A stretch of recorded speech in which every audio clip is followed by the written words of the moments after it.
Welcome to study point 95 में स्वागत है आप सभी लोगों का यूपीएसआई के इस मॉडल टेस्ट पेपर सीरीज में। देखिए, आज से हम लोग ये यूपीएसआई के मॉडल टेस्ट पेपर की सीरीज़ शुरू करने जा रहे हैं। इसमें हम आप लोगों को विभिन्न पब्लिकेशनों के जो मॉडल पेपर आए हुए हैं उनको हम लोग सॉल्व करेंगे। ठीक है, यह पहला मॉडल पेपर हम आप लोगों को यूथ कंपटीशन टाइम्स का जो मैगजीन आती है, ये यूथ कंपटीशन की जो पब्लिकेशन की बुक है, इससे हम आप लोगों को कराएंगे। देखिए, इस बुक में 10 मॉडल पेपर हैं। ठीक है, इन 10 मॉडल पेपर को हम कोशिश करेंगे कि 10 दिन में समाप्त हो जाएं। देखिए, ये प्रैक्टिस बुक है। ठीक, यहाँ पर हम लोग मॉडल पेपर को हल करेंगे। इसका यूथ कंपटीशन का 10 इसमें सेट हैं, तो पूरी कोशिश रहेगी कि ये 10 सेट 10 दिन में ख़त्म हो जाएं। इसके पश्चात हम लोग स्पीडी की बुक आई हुई है। स्पीडी में करीब 18 टेस्ट हैं, तो 18 को 18 दिन में हम लोग स्पीडी के ख़त्म कर लेंगे।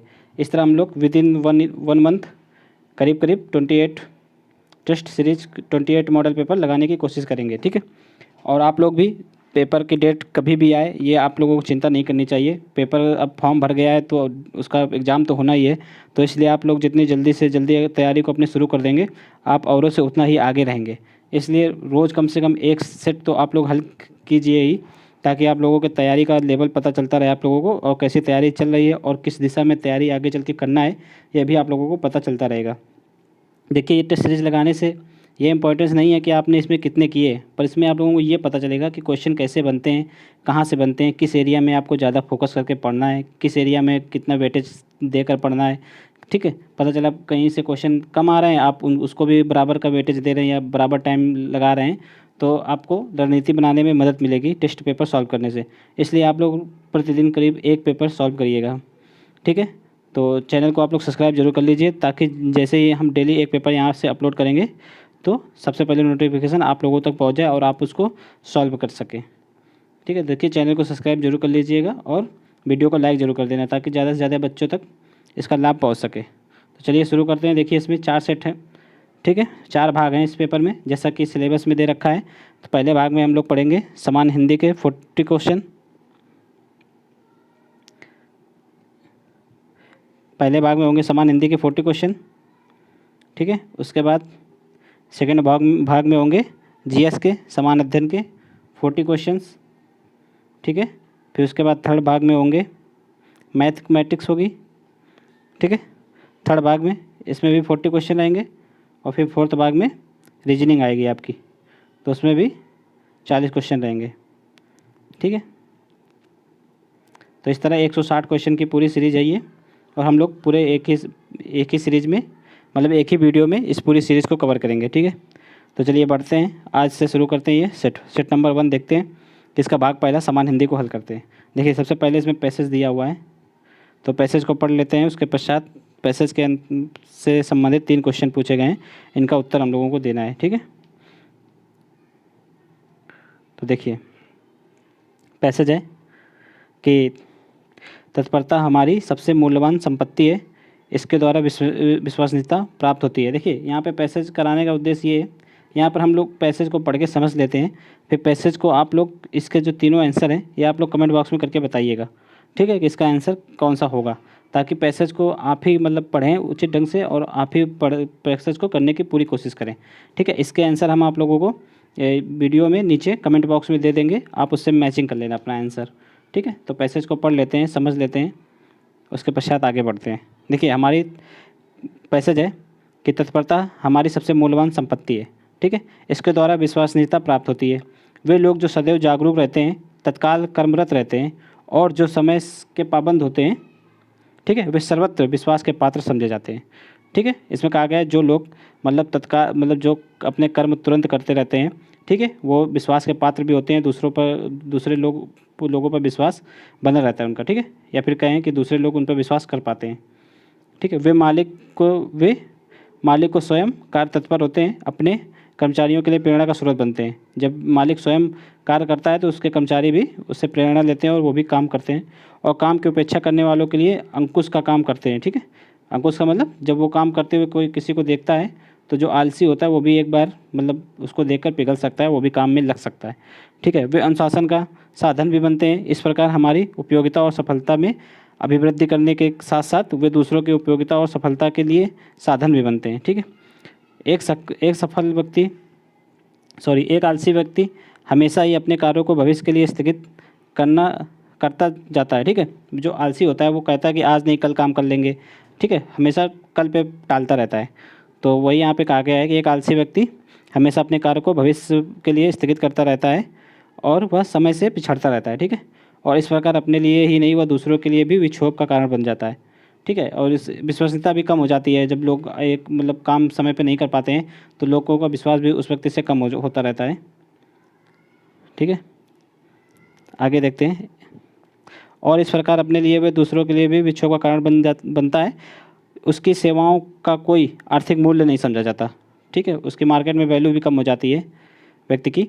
और कार्य के प्रति उत्साह और उसे शीघ्रता से संपन्न करना कार्य तत्परता के दो प्रमुख उपादान हैं। ठीक है, कार्य को उत्साह से और शीघ्रता से संपन्न करना, ये दो प्रमुख उपादान हैं कार्य तत्परता के, जो समृद्धि की प्राप्ति में उपयोगी हैं। ठीक है, अगर व्यक्ति इन दोनों के गुणों से परिपूर्ण है तो उसको समृद्धि अवश्य मिलेगी। तो इससे रिलेटेड पैसे से रिलेटेड देखिए तीन क्वेश्चन है। नीचे दिए गद्यांश पर आधारित प्रश्नों का उत्तर दीजिए। पहला प्रश्न है, इसमें शीर्षक पूछा गया है। आप लोगों को इसका कौन सा शीर्षक उपयुक्त समझ में आता है वो आप लोग कमेंट करके बताइएगा इन तीनों को आंसर। ठीक है, पहले में शीर्षक बताना है। फिर सेकंड है, जीवन में सफल सिद्ध होने के लिए आवश्यक उपादानों में से एक प्रमुख उपादान क्या है। तो अभी हमने यहाँ पर आपको दो उपादान बताएं। ठीक है, कौन कौन उपादान है दो? एक उत्साह और दूसरा शीघ्रता से कार्य संपन्न करना, दो प्रमुख उपादान हैं। तो इसमें से आप लोगों को इसका भी आंसर कमेंट करके बताइएगा। थर्ड है, गद्यांश का उचित संक्षेपण लिखना है। संक्षेपण कौन सा है? देखिए, संक्षेपण क्या होता है? संक्षेपण में आप लोगों को इसका मतलब ऐसा संक्षिप्त करना है, पूरे गद्यांश का 1/3 भाग में, इस गद्यांश को 1/3 भाग में लिखना है। ठीक है, ऐसे लिखना है कि इसका उत्तर मतलब इसका जो मूल भाव है वो बदले नहीं। ठीक है, तो इसको आप लोगों को संक्षेपण संक्षिप्त करके लिखना है, पूरे का 1/3 भाग में लिखना है। तो इसका कौन सा उचित संक्षेपण होगा ये आप लोगों को कमेंट करके बताना है। इसका आंसर हम आप लोगों को कमेंट बॉक्स में दे देंगे, आप लोग उससे मैच कर लीजिएगा। बढ़ते नेक्स्ट है लिपि अक्षरों के क्रमबद्ध समूह को क्या कहते हैं? तो क्या कहते हैं? अक्षर, वर्ण या वर्ण समूह या वर्णमाला। तो देखिए, क्रमबद्ध समूह को क्या कहते हैं लिपि चिन्हों के? तो वर्णमाला कहते हैं। राइट आंसर बी हो जाएगा। कौन सी दो मात्राएं जिनका उपयोग तो किया जाता है परंतु समावेश स्वर में नहीं किया जाता? देखिए, स्वर में जो है अंक और आहा, जो लास्ट में दो अक्षर होते हैं, ठीक है, उनको नहीं, इसको अनुस्वर बोलते हैं, इसको विसर्ग, तो इनको नहीं गिना जाता है। तो स्वर कितने होते हैं? स्वर 11 होते हैं। ठीक है, आ, छोटा बड़ा, छोटी बड़ी, सॉरी, ठीक है, 11 होते हैं। देखिए, छोटी बड़ी, छोटा ऊ बड़ा ऊ, और रेसे ऋषि, और ए ओ औ। ठीक है, यहाँ पे अंक आ नहीं गिने जाते। कितने हो गए? 1 2 3 4 5 6 7 8 9 10 11। तो स्वरों की संख्या 11 होती है, ये आप लोगों को याद रखना है। ये दो नहीं गिने जाते हैं इसमें। नेक्स्ट है कि संस्कृत से हिंदी में प्रयुक्त मूल शब्द से वर्तमान स्थायी तद्भव रूप तक पहुँचने के मध्य में संस्कृत के अशुद्ध या टूटे फूटे स्वरूप में प्रयुक्त होने वाले शब्द को क्या कहलाते हैं? देखिए, संस्कृत के शब्दों को क्या कहते हैं? तत्सम, जो संस्कृत से आए हुए हैं सीधे, और तत्सम से जो मतलब बाद में तत्सम से बनते हैं तो उससे तद्भव कहते हैं। इन दोनों के मध्य क्या आता है? यहाँ से यहाँ तक पहुँचने की प्रक्रिया में जो शब्द बीच में टूट फूट बनते हैं तो उनको अर्ध तत्सम बोलते हैं। ठीक है, बढ़ते हैं नेक्स्ट किस प्रकार के आधार पर, मतलब शब्द प्रकार के आधार पर मनुष्यता शब्दों में से कौन सा भेद है? मनुष्यता कैसा भेद है? तो ऑप्शन है गुणवाचक या जातिवाचक या भाववाचक या प्रेरणार्थ।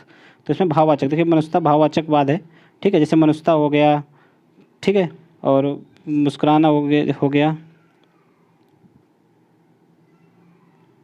एक मिनट। नेक्स्ट है शब्द प्रकार के आधार पर मनुष्यता शब्दों का कौन सा भेद है? तो कैसा है? गुणवाचक विशेषण या जातिवाचक या भाववाचक संज्ञा या प्रेरणार्थ क्रिया है। तो देखिए, ये क्या है? मनुष्यता एक भाववाचक संज्ञा है। मनुष्यता एक भाव है। जैसे मनुष्यता हो गया, बुढ़ापा हो गया, ठीक है, मानवता हो गया, तो ये सब भाव हैं। ठीक, तो इसका राइट आंसर क्या हो जाएगा? सी। बढ़ते हैं नेक्स्ट है अनेक बार, सॉरी, नेक्स्ट है इंद्रियों को जीत मतलब एक वाक्य में इसको लिखना है, इंद्रियों को जीत लिया हो जिसने तो उसका क्या होगा? इंद्र या जितेंद्री या इंद्रपति, क्या कहते हैं जो इंद्रियों को जीत लिया हो? तो उसको जितेंद्री के बोलते हैं। ठीक है, राइट आंसर सी हो जाएगा। बढ़ते हैं नेक्स्ट नेक्स्ट है से अलगाव किस विभक्ति का बोधक चिन्ह है, तो से अलगाव किसका है, तो ये संप्रदाय कर्म या संप्रदान कर्म या अधिकरण या अपादान का, तो ये इसका राइट आंसर हो जाएगा अपादान। देखिए इसका हमने सारणी लगा दी आप लोगों के लिए, ये तो इसको आप लोग एक बार देख लीजिएगा, इसका स्क्रीनशॉट ले लीजिए आप लोग। यहाँ पे कारक हो गए, यहाँ पे विभक्ति चिन्ह हो गए।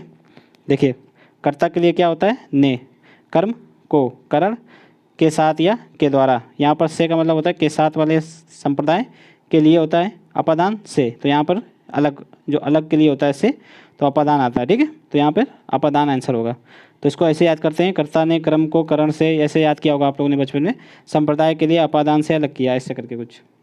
तो बढ़ते हैं नेक्स्ट, ठीक, तो इसका आंसर क्या हो जाएगा अपादान। आप लोग उसका स्क्रीनशॉट जरूर ले लेना। नेक्स्ट है तन शब्द का मतलब लिंग निर्धारण कीजिए, तो तन कैसा लिंग है, स्त्रीलिंग या पुल्लिंग, तो देखिए ये एक काल्पनिक या कल्पित स्त्री मतलब जो कल्पित पुल्लिंग है, ये आप लोगों को देखने से लग रहा है कि ये पुल्लिंग है, कल्पित पुल्लिंग, तो इसका राइट आंसर क्या हो जाएगा ए। बढ़ते नेक्स्ट है उत्तम पुरुष सर्वनाम के किस भेद का प्रकार है, तो उत्तम पुरुष कैसा है, देखिए निजवाचक, पुरुषवाचक, संबंधवाचक या निश्चयवाचक, तो उत्तम पुरुष पुरुषवाचक का है, राइट आंसर बी हो जाएगा। पुरुषवाचक में तीन भेद होते हैं, एक होता है उत्तम, दूसरा होता है मध्यम और तीसरा होता है अन्य पुरुष।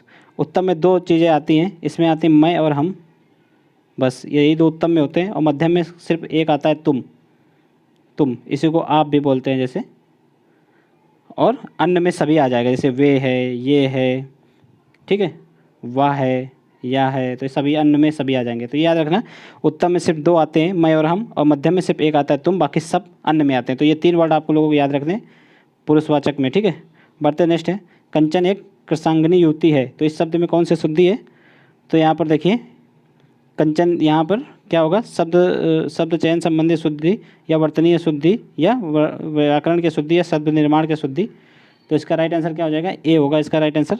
मतलब शब्द चयन संबंधी शुद्धि है, तो इसमें क्या हो जाएगा इसका सही अगर वाक्य इसको बनाया जाए तो हो जाएगा कंचन एक कृषांगनी है, ठीक है, तो यहाँ पर युवती नहीं आएगा, कंचन कृषांगनी है इसका हो जाएगा, एक भी नहीं रहेगा, युवती भी नहीं रहेगा, ठीक है। बढ़ते नेक्स्ट निम्नलिखित में से कौन सा अनौपचारिक पत्र का उदाहरण है, तो देखिए इसको पढ़ते हैं। मोहल्ले में बिजली की समस्या के लिए जिलाधिकारी को लिखा गया पत्र, जिलाधिकारी को कोई पत्र लिखा जाता है तो वो अनौपचारिक नहीं होता है, वो औपचारिक होता है, तो ये गलत हो जाएगा। बहन के विवाह में शामिल होने के लिए मित्र को लिखा गया पत्र, तो ये देखिए ये किसी अधिकारी वगैरह को नहीं लिखा जा रहा है, ये तो दोस्त में लिखा जा रहा है, एक दोस्त को दूसरे दोस्त से, तो वो अनौपचारिक पत्र कहलाता है, तो राइट आंसर इसका बी हो जाएगा। नेक्स्ट देख लेते हैं, गाँव में पुस्तकालय खुलवाने के लिए जिला परिषद को, देखो ये अधिकारी है, जिला परिषद को लिखा जा रहा है, तो ये औपचारिक हो जाएगा। पर नेक्स्ट है, देखिए नेक्स्ट है कि हिंदी भाषा में हस्व स्वरों की संख्या कितनी है, तो हस्व स्वर कितने होते हैं, हस्व स्वर वो होते हैं जो जिनको मतलब उच्चारण करने में बहुत ही कम टाइम लगता है, जैसे कम टाइम लगता है, जैसे आ, छोटा, छोटी, छोटा ऊ और रे से ऋषि, ठीक है, ये चार हो गए हस्व स्वर। और दीर्घ स्वर कौन कौन से हो जाएंगे, तो बड़ा, बड़ी, बड़ाऊ और ए, ओ और औ, तो ये हस्व स्वर हो गए चार, और दीर्घ स्वर 1 2 3 4 5 6 7, ठीक है, और टोटल स्वर कितने होते हैं 11, तो 4 + 6 7 बराबर 11, ठीक है, तो इसका राइट आंसर हो जाएगा। हस्व स्वर कितने होते हैं, तो 4 होते हैं, अगर दीर्घ स्वर पूछा जाता तो 7 हो जाता। नेक्स्ट है जिन समासिक शब्दों में पहला पद संख्या में व्यक्त करने वाला विश्लेषण हो तो क्या कहलाता है, तो उसको क्या कहते हैं, उसको द्विगु समास बोलते हैं, ठीक है। बढ़ते हैं नेक्स्ट, जैसे कि पंचशील या पंचतत्व जो 5 तत्वों से मिलकर बना हो, तो पहला शब्द क्या होता है इसमें, जो संख्या को प्रदर्शित करता है, पंच मीन्स 5, तत्व मीन्स तत्वों से मिलकर बना है। नेक्स्ट है सुहावना, लिखाई, छलिया में से निहित प्रत्यय का सही विकल्प चुनिए, तो प्रत्यय इसमें चुनना है, प्रत्यय मीन्स जो शब्द के बाद में लगा होता है, तो सुहावना में क्या लगा है, आवना, ठीक है, आवना आ जाएगा यहाँ पे, और लिखाई में आई आ जाएगा, और छलिया में ईया, तो राइट आंसर हो जाएगा इसका डी। बढ़ते नेक्स्ट है निम्नलिखित में से कौन सा शब्द तत्सम है, तत्सम मीन्स जो मूल रूप से संस्कृत से मिलकर बना है, संस्कृत से बना है, तो इसका राइट आंसर क्या हो जाएगा, माँ, मछली, केला या मूल्य, तो इसका राइट आंसर हो जाएगा मूल्य। नेक्स्ट है बाकी तीनों तत्भव हैं, ठीक है। नेक्स्ट है जो शब्द संस्कृत भाषा से उत्पन्न है या विकसित हैं उनको क्या कहलाते हैं, तो जो संस्कृत से विकसित होते हैं उनको सीधा तत्सम बोलते हैं। नेक्स्ट है व्युत्पत्ति के आधार पर किलकिल को कैसा शब्द है, तो किलकिल कैसा है, तो किलकिल एक देखिए नामी से पता चला किलकिल देशज शब्द है, ठीक है, तो राइट आंसर ए हो जाएगा। नेक्स्ट है अलमारी कौन सी भाषा का शब्द है? अलमारी ऑप्शन है फारसी, अरबी, पुर्तगाली या संस्कृत, तो राइट आंसर इसका हो जाएगा पुर्तगाली। देखिए सीधा आप लोगों को रटने हैं ये शब्द, इससे कुछ आप लोग कोई लॉजिक लगा के नहीं कर सकते इसमें, तो सीधा आप लोगों को इसमें सारणी मिलेंगी, उसको रट लीजिए आप लोग, तो इसका पुर्तगाल हो जाएगा। नेक्स्ट है जिन जिन शब्दों का उपयोग वाक्यों में जो सर्वभावार्थ और बल प्रदान करने के लिए किया जाता है लेकिन वे वाक्य अंग नहीं होते, क्या कहलाते हैं? तो क्या होते हैं वो? निपात होते हैं, ठीक है। बढ़ते नेक्स्ट है दिए गए विकल्पों में से शुद्ध शब्द का चयन कीजिए। तो मूल्यवान ये देखिए गलत लिखा है, माँ में बड़ाव की मात्रा रहेगी। क्लिष्ट में यहाँ पे ठा की जगह टा रहता है, ठीक, क्लिष्ट होता है, क्लिष्ट नहीं। ब्रह्म में ये आधी माँ नहीं होती, यहाँ पे आधी हा होती है, हा में ही माँ बनी होती है, ठीक है। ब्रह्म पृथक बिल्कुल सही लिखा है, तो राइट आंसर हो जाएगा डी। नीचे दिए गए विकल्पों में से चुनिए और सदा एक वचन में प्रयोग होते हैं उनको चुनना है, जो सदा एक वचन में प्रयोग होते हैं। तो क्या होता है यहाँ पे? प्रत्येक सदा एक वचन के लिए ही यूज होता है। नेक्स्ट है वाक्यों का वर्गीकरण कितने आधारों पर किया गया है? तो वाक्य का वर्गीकरण 2 आधारों पर किया गया है, ठीक है, एक रचना के आधार पर, गुण के आधार पर। पढ़ते नेक्स्ट है वे वाक्य सरल वाक्य कहलाते हैं जिनमें, तो इसका क्या हो जाएगा? एक से अधिक प्रधान उपवाक हों, तो ये तो संयुक्त वाक्य हो जाएगा। एक साधारण और दूसरा आश्रित हो, तो ये भी नहीं होगा। एक ही उद्देश्य और एक ही विधेय हो, तो ये हो जाएगा इसका। सरल वाक्य में एक ही उद्देश्य और एक ही विधेय होता है। नेक्स्ट है प्रत्येक वर्ग का दूसरा और चौथा वर्ण क्या कहलाता है? तो प्रत्येक वर्ग का दूसरा और चौथा वर्ण क्या कहलाता है? देखो दूसरा और चौथा कहलाता है महाप्राण व्यंजन, और जो पहला और तीसरा और पांचवा होता है वो अल्प प्राण व्यंजन होता है, ठीक है। तो इसका राइट आंसर हो जाएगा ए। बढ़ते हैं नेक्स्ट, भी औपचारिक हो जाएगा, तो राइट आंसर इसका क्या हो जाएगा? बी। बढ़ते हैं नेक्स्ट है उच्चारण की दृष्टि से। देखिए हम लोग जल्दी थोड़ा करेंगे क्योंकि 160 क्वेश्चन है, ऐसे बहुत टाइम लग जाएगा, तो थोड़ा स्पीड में करेंगे। आप लोग स्पीड कम भी कर सकते हैं अगर आप लोग चाहें तो यूट्यूब से, या अगर आपको जल्दी थोड़ा पढ़ना है तो स्पीड बढ़ा भी सकते हैं, ठीक, सारी सुविधाएँ यहाँ पर मौजूद है। तो देखिए नेक्स्ट है कि उच्चारण की दृष्टि से संबल ध्वनि का कौन सा वर्गीकरण है? संप्रत ध्वनि है, या युग्मक ध्वनि है, या संयुक्त ध्वनि है, या द्विवृत्त ध्वनि है? तो क्या है संबल? एक संप्रक्त ध्वनि है, ठीक है, राइट आंसर ए हो जाएगा। बढ़ते नेक्स्ट है विपत्त प्लस जाल, ठीक है, विपत्त जाल में कौन सी संधि है? देखिए जहाँ पर व्यंजन और व्यंजन मिलकर बनता है तो वहाँ पे व्यंजन संधि होती है, ठीक है, व्यंजन जुड़ते हैं एक तो नया शब्द बनता है, तो वहाँ व्यंजन संधि होती है, तो राइट आंसर हो जाएगा इसका बी। नेक्स्ट है दुरात्मा में कौन सा उपसर्ग है? तो इसमें कौन सा है? दुरा दस या दुर, तो राइट आंसर सी हो जाएगा इसका, दुरात्मा में दुर है। निम्नलिखित में से किस वाक्य में परिणामवाचक क्रिया विशेषण है जिसमें परिणाम मतलब परिमाण का बोध होता हो? तो किसमें है? इस बार बारिश में बहुत ओले पड़े, तो बहुत ओले पड़े, तो ये परिमाण दर्शा रहा है, ठीक, तो इसका राइट आंसर ए हो जाएगा। देखिए लड़की बहुत सुंदर है, इसमें कोई परिमाण नहीं है। मैदान हरा भरा है, तुम अच्छे खिलाड़ी हो, तो ये सब परिमाणवाचक नहीं है, ठीक है। लड़की जैसे तुम बहुत अच्छे खिलाड़ी हो, तो ये क्या हो गया? गुणवाचक, ठीक है। बढ़ते नेक्स्ट है मनोभाव को प्रकट करने वाले वे अविकारी शब्द जिनका वाक्य से कोई संबंध नहीं होता क्या कहलाता है? तो उनको क्या कहते हैं? ऑप्शन है विकल्प बोधक, समुच्चय बोधक अवयव, या विस्मादि बोधक, या अनुवृद्ध। तो इसका क्या होगा? विस्मादि बोधक। विस्मादि बोधक क्या होता है? जैसे ओह, जैसे कहते हैं ना ओह ये कैसे हो गया, तो यहाँ पे विस्मादि बोधक का चिन्ह लग जाता है, ठीक है। तो कहते हैं अरे हमें तो आज वहाँ जाना था, तो ऐसे करके बाद से सेंटेंस स्टार्ट होता है, तो इसका कोई यूज नहीं होता है, तो ये विस्मादि बोधक के पहले आता है, तो ये सब मतलब इनका सेंटेंस में यूज कोई नहीं होता है, तो इसका राइट क्या हो जाएगा? विस्मादि अवयव, ठीक है। बढ़ते हैं नेक्स्ट है वे भ्रष्टाचार के प्रबल विरोधी थे। वाक्य सर्वनाम में कौन सा प्रकार है? तो देखिए सर्वनाम में इसमें कौन सा प्रकार है? तो वे भ्रष्टाचार के प्रबल विरोधी थे, तो इसमें आ जाएगा डी नंबर आ जाएगा, पुरुषवाचक में क्या होता है कि व्यक्ति अपने बारे में या फिर किसी दूसरे के बारे में उसकी चर्चा कर रहा होता है, ठीक है, तो ये दूसरे के बारे में बता रहा है, वक्ता खुद को नहीं कह रहा है, दूसरे को कह रहा है, ये तो खुद को कहता है दूसरे को कहता है, तो पुरुषवाचक हो जाता है। बढ़ते हैं नेक्स्ट नलिनी, कैरव, चंद्रप्रिया किसके पर्यायवाची हैं?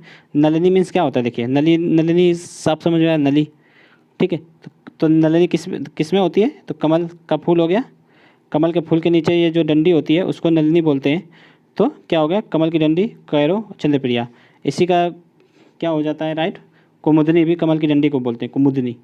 तो कुमुदनी इज राइट आंसर हो जाएगा, ठीक है, कुमुदनी। सौदामनी मीन्स तो बिजली होता है, ठीक है। बढ़ते नेक्स्ट। शब्द युग में यदा कदा का सही अर्थ क्या है? तो यदा कदा मीन्स, यदा कदा कहते हैं, यदा कदा मीन्स जब कब। आप मतलब यदा कदा ही हम वहाँ जाते हैं, ठीक है, मतलब जब कभी हम वहाँ जाते हैं, तो ऐसा कुछ करके जब कब हो जाएगा, सी इज राइट आंसर। बढ़ते नेक्स्ट। नेक्स्ट है नियत। नियत शब्द युग्म का सही भेद का चयन कीजिए। इरादा भाग्य, इरादा निश्चय, निश्चित इरादा या भाग्य निश्चित। तो नियत का क्या होता है? नियत मीन्स निश्चित और नियत मीन्स इरादा, तो निश्चित इरादा हो जाएगा इसका राइट आंसर सी। बढ़ते नेक्स्ट है आलोचकों के अनुरूप हमें अपनी रचना में परिवर्तन करना होगा। इस वाक्य में किसी एक शब्द के संदर्भ में और भाव की दृष्टि से उपयुक्त वाक्य का उपयोग नहीं हुआ है, शब्द का चयन कीजिए। तो इसमें किस वाक्य का उपयोग सही से नहीं हुआ है? तो आलोचकों में मतलब पूरे सेंटेंस में पूछा गया कहाँ पे गड़बड़ी है, ये आपको बताना है। तो देखिए यहाँ पर क्या होगा, आलोचकों के अनुसार होना चाहिए, अनुरूप नहीं होना चाहिए। तो अनुरूप में गड़बड़ी है, ठीक है, इस शब्द का चयन नहीं होगा, यहाँ पर अनुसार होगा। तो क्या हो जाएगा सेंटेंस? सेंटेंस हो जाएगा आलोचकों के अनुसार हमें अपनी रचना में परिवर्तन करना होगा। बढ़ते नेक्स्ट है अब आप चल सकते हैं। शब्द में कौन सी वृत्ति है? देखिए जैसे डॉक्टर किसी को कहता है अब आप चल सकते हैं, तो उसको उसमें मतलब अब क्या आ गया है? सामर्थ्य, चलने का सामर्थ्य आ गया है, ठीक है। तो अब आप चल सकते हैं किसका सूचक है? सामर्थ्य सूचक। बढ़ते नेक्स्ट है यदि हिंदी प्रश्नवाचक वाक्य का उत्तर हाँ ना में दिया जा सके तो उसका अंग्रेजी अनुवाद करते समय वाक्य शुरू करते हैं। तो किससे शुरू करते हैं? तो इसका राइट आंसर क्या हो जाएगा? इंट्रोगेटिव वर्ड या इन्फिनिटिव या फिनाइट या ऑक्सिलरी वर्ब। तो इसका राइट आंसर हो जाएगा ऑक्सिलरी वर्ब, ठीक है। ये आप लोगों को इंग्लिश के उसमें पढ़ने को मिलेगा। बढ़ते नेक्स्ट। नेक्स्ट है हमारा सर्वोपरि कर्तव्य देश की सेवा करना है, इसका अंग्रेजी अनुवाद करना है, ठीक है। तो इसका क्या हो जाएगा? Our duty is to serve our country, या देखिए इसका राइट आंसर बता दे रहे हैं हम लोग, सी है इसका, our foremost duty is to serve the country, ठीक है। Our foremost duty is to serve the country. Next है a vulgar mind is one who would like to command instead, ठीक है, ऑफ आस्किंग और रिक्वेस्टिंग। तो इसका हिंदी में आप लोगों को अनुवाद करना है। तो इसका क्या हो जाएगा? ए वल्गर माइंड मतलब एक अशिष्ट व्यक्ति वह होता है जो कहने या प्रार्थना करने की अपेक्षा आदेश देने की इच्छा रखता है, ठीक है। A verbal mind is one who would like to मतलब वो पसंद करता है, ठीक है, कमांड इंस्टेड ऑफ आस्किंग और रिक्वेस्टिंग। तो कहने और रिक्वेस्ट करने की जगह वो कमांड मतलब आदेश देना पसंद करता है। बढ़ते नेक्स्ट। नेक्स्ट है अब हम लोग यहाँ से समान अध्ययन पढ़ते हैं। तो समान भाग 2 है चांदी का सिक्का टका किसने चलाया? तो देखिए इल्तुतमिश ने 2 सिक्के चलाए थे, ठीक है। एक होता था चांदी का टका और तांबे का। तो ये याद रखना है, तांबे का क्या चलाया था? तांबे का जीतल, ठीक है। आप लोग ये पूरा वीडियो हमने आप लोगों के लिए बना दिया है, आप लोग मुगल काल और सल्तनत काल का वीडियो आकर हमारे चैनल पे देख सकते हैं, आप लोगों को पूरा मिलेगा, ठीक है। तो उसमें सब एक हमने आप लोगों को बता रखा है। तो इसका राइट आंसर क्या हो जाएगा? इल्तुतमिश। बढ़ते नेक्स्ट। निम्नलिखित में से किस सिख गुरु ने अमृतसर की आधारशिला रखी थी? तो किसने रखी थी? गुरु रामदास के द्वारा इसकी आधारशिला रखी गई थी, ठीक है। ये चौथे गुरु थे, सिख गुरु के चौथे गुरु, ठीक है। गुरु अर्जुन देव कौन से थे? ये 5वें नंबर के गुरु थे, ठीक है, जिनको कि जहांगीर ने मरवा दिया था। बढ़ते नेक्स्ट है भारत में गांधी जी का प्रथम सत्याग्रह कहाँ हुआ था? तो प्रथम कहाँ हुआ था? तो ये बिहार में हुआ था, चंपारण में, ठीक है। प्रथम चंपारण में हुआ था, द्वितीय अहमदाबाद में हुआ था, तृतीय खेड़ा में हुआ था, तीसरा। तो इसका राइट आंसर क्या हो जाएगा? ए चंपारण। यहाँ पे किस लिए गए थे? तो नील किसानों का मतलब संबंधित समस्या थी, उसको सॉल्व करने के लिए गए थे। बढ़ते नेक्स्ट है भारत के संविधान सभा की प्रारूप समिति का अध्यक्ष कौन था? तो देखिए सब भारत की संविधान सभा में 8 समितियाँ थी। 8 समितियों को अगर एक बार हम देख लेते हैं, यहाँ पर संविधान सभा की 8 समितियाँ थी। पहली एक थी संघ निर्माण समिति, दूसरी थी संघीय संविधान समिति, तीसरी थी राज्य संविधान समिति, चौथी थी। तो देखिए संघ निर्माण समिति के अध्यक्ष कौन थे? जवाहरलाल नेहरू। संघीय संविधान की भी जवाहरलाल नेहरू, पर राज्य संविधान के कौन थे? सरदार पटेल थे, ठीक है, पटेल जी थे। देखिए इसमें से 3 की अध्यक्षता नेहरू जी ने की थी, 2 की अध्यक्षता पटेल जी ने की थी, 2 की अध्यक्षता राजेंद्र प्रसाद जी ने की थी, और एक की अध्यक्षता किसने की थी? तो एक की अध्यक्षता की थी doctor B are Ambedkar ji ने। अब इसको हम एक बार देख लेते हैं। 8 थी, 3 की अध्यक्षता नेहरू जी ने की थी, 2 की अध्यक्षता पटेल जी ने की थी, 2 की अध्यक्षता जो है राजेंद्र प्रसाद जी ने की थी, एक की अध्यक्षता जो है अब भीमराव अंबेडकर जी ने की थी। जो एक किसकी की थी, तो प्ररूप समिति की अध्यक्षता ही भीमराव अंबेडकर द्वारा की गई थी। और नेहरू के द्वारा संघ समिति की अध्यक्षता की गई थी और संघीय संविधान समिति की अध्यक्षता की गई थी। और राज्यों से समझौता करने के लिए एक समिति बनी थी, तो उसकी अध्यक्षता नेहरू जी के द्वारा की गई थी। पटेल जी के द्वारा दो समितियों की गई थी, एक मौलिक अधिकार और अल्पसंख्यकों के अधिकार से संबंधित जो समिति बनी थी उसकी अध्यक्षता पटेल जी के द्वारा की गई थी, और एक राज्यों के संविधान से संबंधित जो बनी थी उसकी अध्यक्षता। अब यहाँ पर देख लेते हैं राजेंद्र प्रसाद के द्वारा दो की गई थी, एक थी संचालन समिति, ठीक है, कार्य संचालन समिति, एक नियम समिति, ये दो थी। और अभी हमने एक को बता दिया आप लोगों को, प्ररूप समिति की किसने की थी, तो बी आर अम्बेडकर के द्वारा। ये 8 समितियाँ आप लोग एक बार देख लीजिए, इसको बार बार याद नहीं करना है, यहीं से क्वेश्चन हर बार आता है, तो एक बार इसको आप लोग पूरा तैयार करके उसको फिनिश कीजिए बार बार, मतलब हर बार उसको, ताकि आप लोगों को जब भी इस पेपर में मिले तब जाके वहाँ पढ़ना ना पड़े, आप लोगों को क्विक रिस्पांस के तरीके आप लोगों को याद आ जाना चाहिए। नेक्स्ट है, भारतीय संविधान में निम्नलिखित में से कौन सा अनुच्छेद विधि के समक्ष समता का अधिकार से संबंधित है, तो कौन सा है, ये आर्टिकल 14 है, विधि के समक्ष समता और विधि का समान संरक्षण, ये 14 में, ठीक है। 15 में तो कुछ वर्ग को विशेष अधिकार दिए गए हैं, 17 में अस्पृश्यता है, ठीक है, अस्पृश्यता। बढ़ते नेक्स्ट है, भारत के राष्ट्रपति को उसके पद से कौन हटा सकता है, प्रधानमंत्री, मुख्य न्यायाधीश, संसद या लोकसभा, तो कौन हटा सकता है, संसद, ठीक है। संसद में एक प्रस्ताव आता है जो कि 2/3 से पास होना, मतलब विशेष बहुमत से पास होना बहुत जरूरी होता है इस राष्ट्रपति को हटाने संबंधी जो प्रस्ताव आता है उसको। जो इस प्रक्रिया को क्या कहते हैं, तो महाभियोग प्रक्रिया बोलते हैं, ठीक है। राष्ट्रपति को हटाने की प्रक्रिया को महाभियोग प्रक्रिया बोलते हैं। नेक्स्ट है, इसका वीडियो हम आप लोगों को बहुत, मतलब संविधान और मूल विधि का वीडियो आप लोगों को बहुत जल्दी बना के प्रोवाइड करा देंगे। अगर आप लोगों को कोई ज़रूरत हो तो, अगर जल्दी ज़रूरत हो तो आप लोग पर्सनल व्हाट्सअप मैसेज करके हमको बता सकते हैं, तो हम थोड़ा जल्दी करके बना देंगे, ठीक है। नेक्स्ट है, लोकसभा की बैठक आयोजित करने के लिए न्यूनतम कितनी संख्या में सदस्य उपस्थित होने चाहिए, तो कितने होने चाहिए, 1/10। तो इसमें देख लेते हैं, ऑप्शन देख लेते हैं पहले, ठीक है। कुल सदस्यों का 1/4, कुल सदस्यों का 1/4 नहीं, कुल सदस्यों का 10वां भाग, तो यही सही है। लोकसभा का 50% तो नहीं, न्यूनतम 100 सदस्य, ये भी नहीं, तो क्या होगा इसका राइट आंसर बी हो जाएगा। बढ़ते नेक्स्ट है, ब्रह्मांड के अध्ययन को क्या कहते हैं, ठीक है, कॉस्मोलॉजी, सिस्मोलॉजी, एस्ट्रोलॉजी या लिम्नोलॉजी, तो क्या कहते हैं, एस्ट्रोलॉजी। बढ़ते नेक्स्ट, भूकंप के अध्ययन को क्या बोलते हैं, सिस्मोलॉजी, ठीक है। नेक्स्ट है, निम्नलिखित में से कौन सी रेखा भारत के लगभग आधे से होकर गुजरती है, मकर रेखा, कर्क रेखा, भूमध्य रेखा या प्रमुख भूमध्य, तो क्या होती है, कर्क रेखा। देखो अपने भारत के आधे राज्यों से, मतलब 8 राज्यों से होकर गुजरती है, ठीक है। अगर यहाँ पे देख लें हम लोग, सबसे पहले राजस्थान से गुजरती है, गुजरात से गुजरती है, फिर एमपी से गुजरती है, ठीक है, फिर छत्तीसगढ़ से गुजरती है, फिर झारखंड से गुजरती है, फिर पश्चिम बंगाल से गुजरती है, फिर उसके बाद 2 स्टेट जो होते हैं उधर नॉर्थ ईस्ट में, कौन से, एक त्रिपुरा हो गया, एक मिजोरम, तो ये 8 हो गए, 1 2 3 4 5 6 7 8। तो इसको एक बार भी आप लोग याद करके इसको भी एक ही बार में समझ के ख़त्म कीजिए। नेक्स्ट है, भारत में किस राज्य में सर्वाधिक वर्षा होती है, तो देखिए मेघालय के मानसिंगराम नामक स्थान पर सर्वाधिक वर्षा होती है, मानसिंगराम। बढ़ते नेक्स्ट, यहाँ पर 11,000 सेंटीमीटर तक वर्षा होती है, ठीक है। क्वेश्चन 51 नंबर, 11,000 तक सेंटीमीटर तक वर्षा होती है। नेक्स्ट है, भारत में कर्मचारियों हेतु महंगाई भत्ता तय किस आधार पर तय किया जाता है, ऑप्शन है राष्ट्रीय आय, उपभोक्ता मूल्य सूचकांक, रहन सहन का स्तर या मुद्रास्फीति की दर, तो इसका राइट आंसर क्या हो जाएगा, बी। उपभोक्ता मूल्य सूचकांक जो जारी होता है, कंज्यूमर प्राइस इंडेक्स बोलते हैं इंग्लिश में, CPI, उसके आधार पर किया जाता है, ठीक है।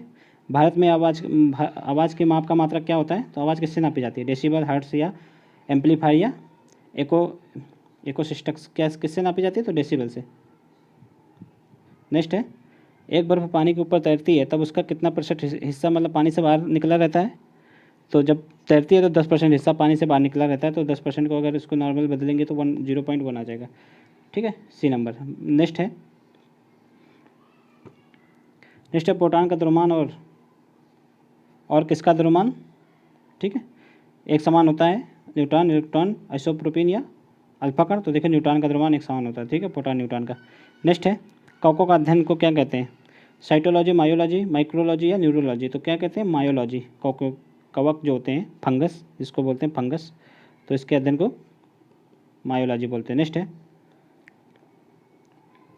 क्लोरोफिल में क्या होता है, सोडियम, पोटेशियम, मैग्नीशियम या मैग्नीज या मैग्नीशियम, तो राइट आंसर हो जाएगा इसका मैग्नीशियम होता है क्लोरोफिल में।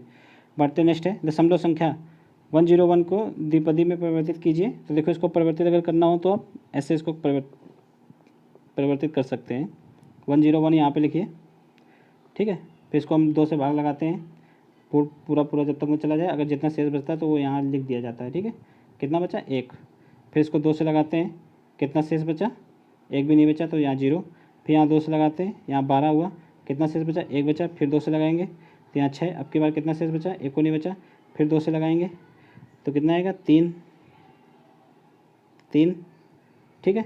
तो कितना शेष बचा, शेष 1 भी नहीं बचा, ठीक है। फिर 2 से लगाएंगे तो अब की बार 1 शेष बचेगा और फिर लास्ट में 1 शेष, लास्ट में फिर 1 बचेगा। जब 1 बचेगा तो उसको कैसे लिख देंगे, इसको 1 1 0 0 1 0 1, तो क्या होगा 1 1 0 0 1 0 1, तो इसका राइट आंसर हो जाएगा ए, ठीक है। बढ़ते नेक्स्ट, इकोलॉजी शब्द की रचना किसके द्वारा की गई है, तो इसका राइट आंसर क्या हो जाएगा अर्नेस्ट हैकेल के द्वारा, ठीक है। रॉबर्ट ब्राउन ने न्यूक्लियस की खोज की थी, ठीक है। और सेल की खोज किसने की थी, सेल मीन्स कोशिका, तो रॉबर्ट हुक के द्वारा की गई थी, रॉबर्ट हुक के द्वारा। बढ़ते नेक्स्ट, निम्नलिखित में से किस राज्य में दम्फा टाइगर रिजर्व है, तो दम्फा टाइगर रिजर्व कहाँ है, असम में, मिजोरम में, कर्नाटक में या उड़ीसा में, तो इसका राइट आंसर क्या हो जाएगा दम्फा कहाँ है, मिजोरम में। नेक्स्ट है एक जिले में सामान्य प्रशासन का प्रमुख कौन होता है, तो जिले का प्रशासनिक प्रमुख कौन होता है, डीएम होता है, ठीक है, जिला अधिकारी, तो राइट आंसर क्या हो जाएगा सी। बढ़ते नेक्स्ट,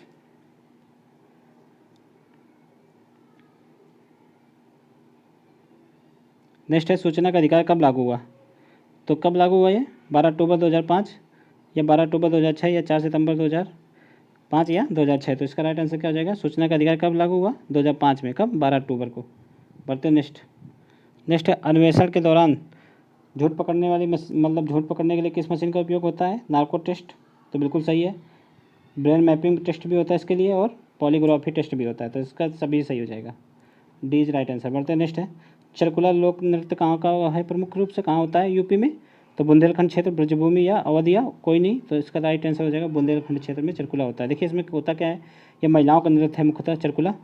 इसमें महिलाएं जो है जो बैलगाड़ी का पहिया या पहिए के समान कोई वस्तु रखकर उसके ऊपर घड़ा रखकर महिलाएं डांस करती हैं, ठीक है। बढ़ते नेक्स्ट, निम्नलिखित जिलों को भौगोलिक क्षेत्रफल की दृष्टि से सही आरोही क्रम में लगाइए। तो देखिए इसमें भौगोलिक सबसे आरोही क्रम का छोटे से बड़े की ओर, तो पहले छोटा रहेगा फिर उससे बड़ा फिर उससे बड़ा फिर सबसे बड़ा, तो जिले में लगाना है आपको। देखिए यहाँ पर सबसे छोटा ज़िला कौन सा यूपी का, हापुड़, ठीक है। उसके बाद गाज़ियाबाद, ठीक है। तो यहाँ पर सबसे छोटा तो यहाँ हापुड़, और सबसे बड़ा कौन सा पहले देख लीजिए लखीमपुर खीरी, उसके बाद सोनभद्र। तो यहाँ पर छोटा तो दिया नहीं है, यहाँ पर जो ज़िले दिए गए हैं इन्हीं में से आपको चुनना है कि कौन सा छोटा है कौन सा बड़ा। तो देखिए सबसे बड़ा कौन है यहाँ पर, अगर देख लिया आप लोगों को बड़ा अगर पता है कि लखीमपुर खीरी है, उसके बाद सोनभद्र है, फिर उसके बाद बदायूं है, ठीक है।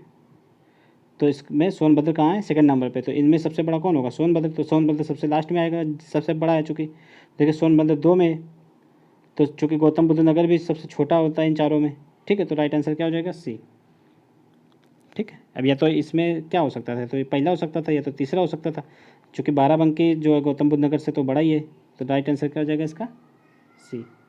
बढ़ते नेक्स्ट, है भारतीय दंड संहिता की धारा 24 के अनुसार यदि कोई व्यक्ति किसी एक व्यक्ति को गलत तरीके से लाभ पहुंचाने या किसी अन्य व्यक्ति को गलत तरीके से हानि पहुंचाने के इरादे से कुछ भी करता है, तो उसे किस इरादे से करना कहा जाएगा, तो कैसे कहा जाएगा, वो बेईमानी कर रहा है जानबूझ कर कोई करता है तो राइट आंसर सी हो जाएगा। बढ़ते नेक्स्ट, है भारतीय दंड संहिता की धारा 375 और 376 किस विषय से, तो हत्या करने के प्रयास से या बलात्कार सहित दूसरे यौन अपराध या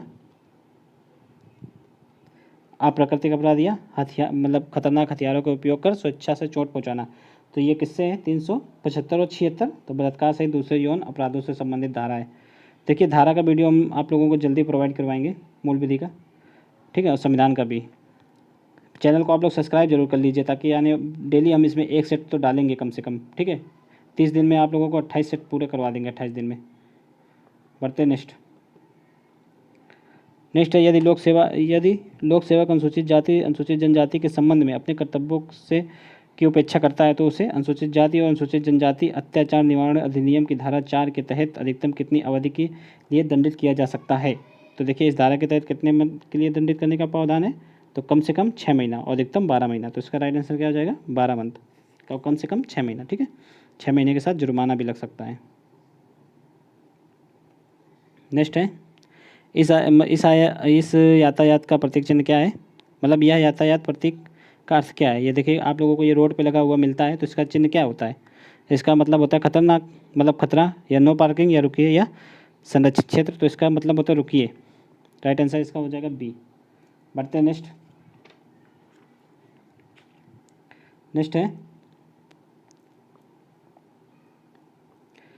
है सूचना का अधिकार अधिनियम के प्रावधानों के तहत भारत में कोई भी नागरिक, ठीक है, से जानकारी का अनुरोध कर सकता है। तो किससे अनुरोध कर सकता है नागरिक, लोक प्राधिकरण, पब्लिक अथॉरिटी, या संबंधित विभाग के मंत्रियों से।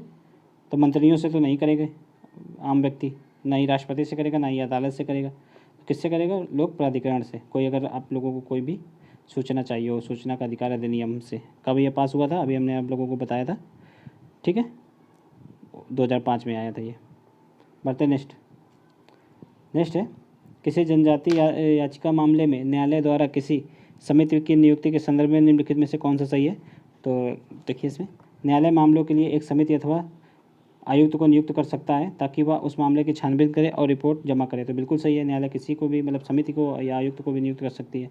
समिति और आयुक्त को यह अधिकार दिया जाता है कि वह शिकायत का संज्ञान ले और जनहित में निपटाए, उन्हें जनहित में निपटारा करे। तो ये भी सही है। तो राइट आंसर क्या हो जाएगा इसका, दोनों, डी।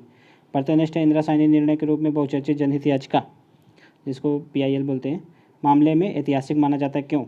तो इंदिरा साहनी का मामला ऐतिहासिक क्यों माना जाता है, क्योंकि इसमें आरक्षण की बात हुई थी, ठीक है। तो इसका राइट आंसर क्या हो जाएगा, इसका राइट आंसर हो जाएगा सी। अदालतों में सरकारी नौकरियों में पिछड़े वर्गों के लिए आरक्षण के औचित्य और ज़रूरत को स्वीकारा गया था, ठीक है, OBC के लिए। देखिए, यहाँ पर आ सकता है आप लोगों को SC ST भी लिख सकते हैं, या फिर अभी EWS का प्रावधान है। तो आप लोगों को याद रखना, ये OBC के लिए था, इंदिरा साहनी बाद। नेक्स्ट है, संविधान के अनुसार सिविल सेवकों के संबंध में निम्नलिखित में से कौन सा सही है। तो अनुच्छेद 311 अखिल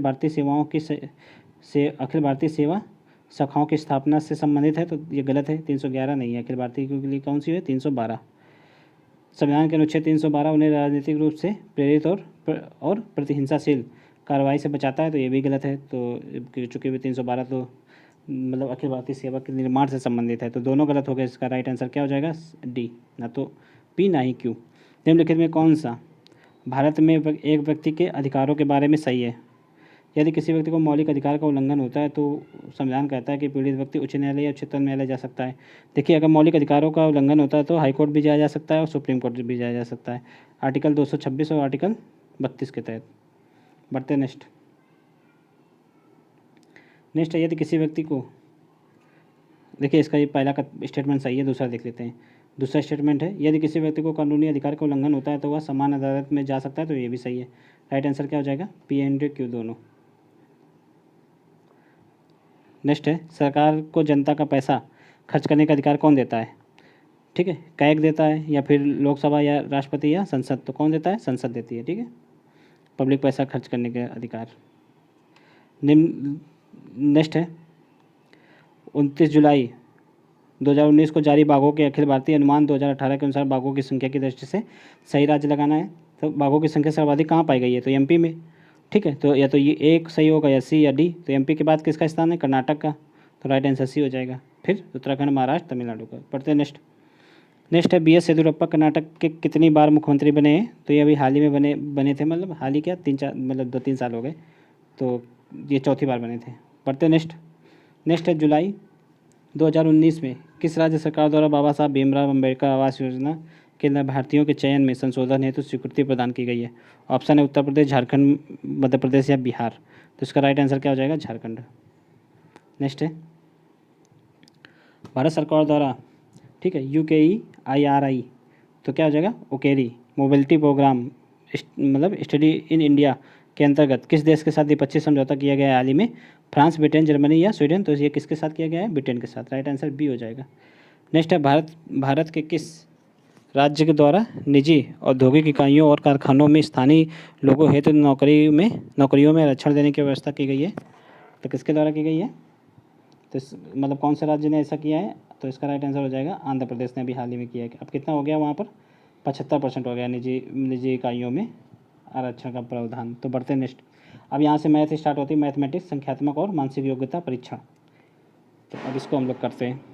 निम्नलिखित में से पहला क्वेश्चन है इसका, मतलब 81 क्वेश्चन है ओवरऑल, मैथ का पहला है। तो निम्नलिखित में से कौन सी संख्या इस संख्या को विभाजित करेगी? तो कौन सी विभाजित करेगी, इसको आप लोग हल कर लीजिएगा।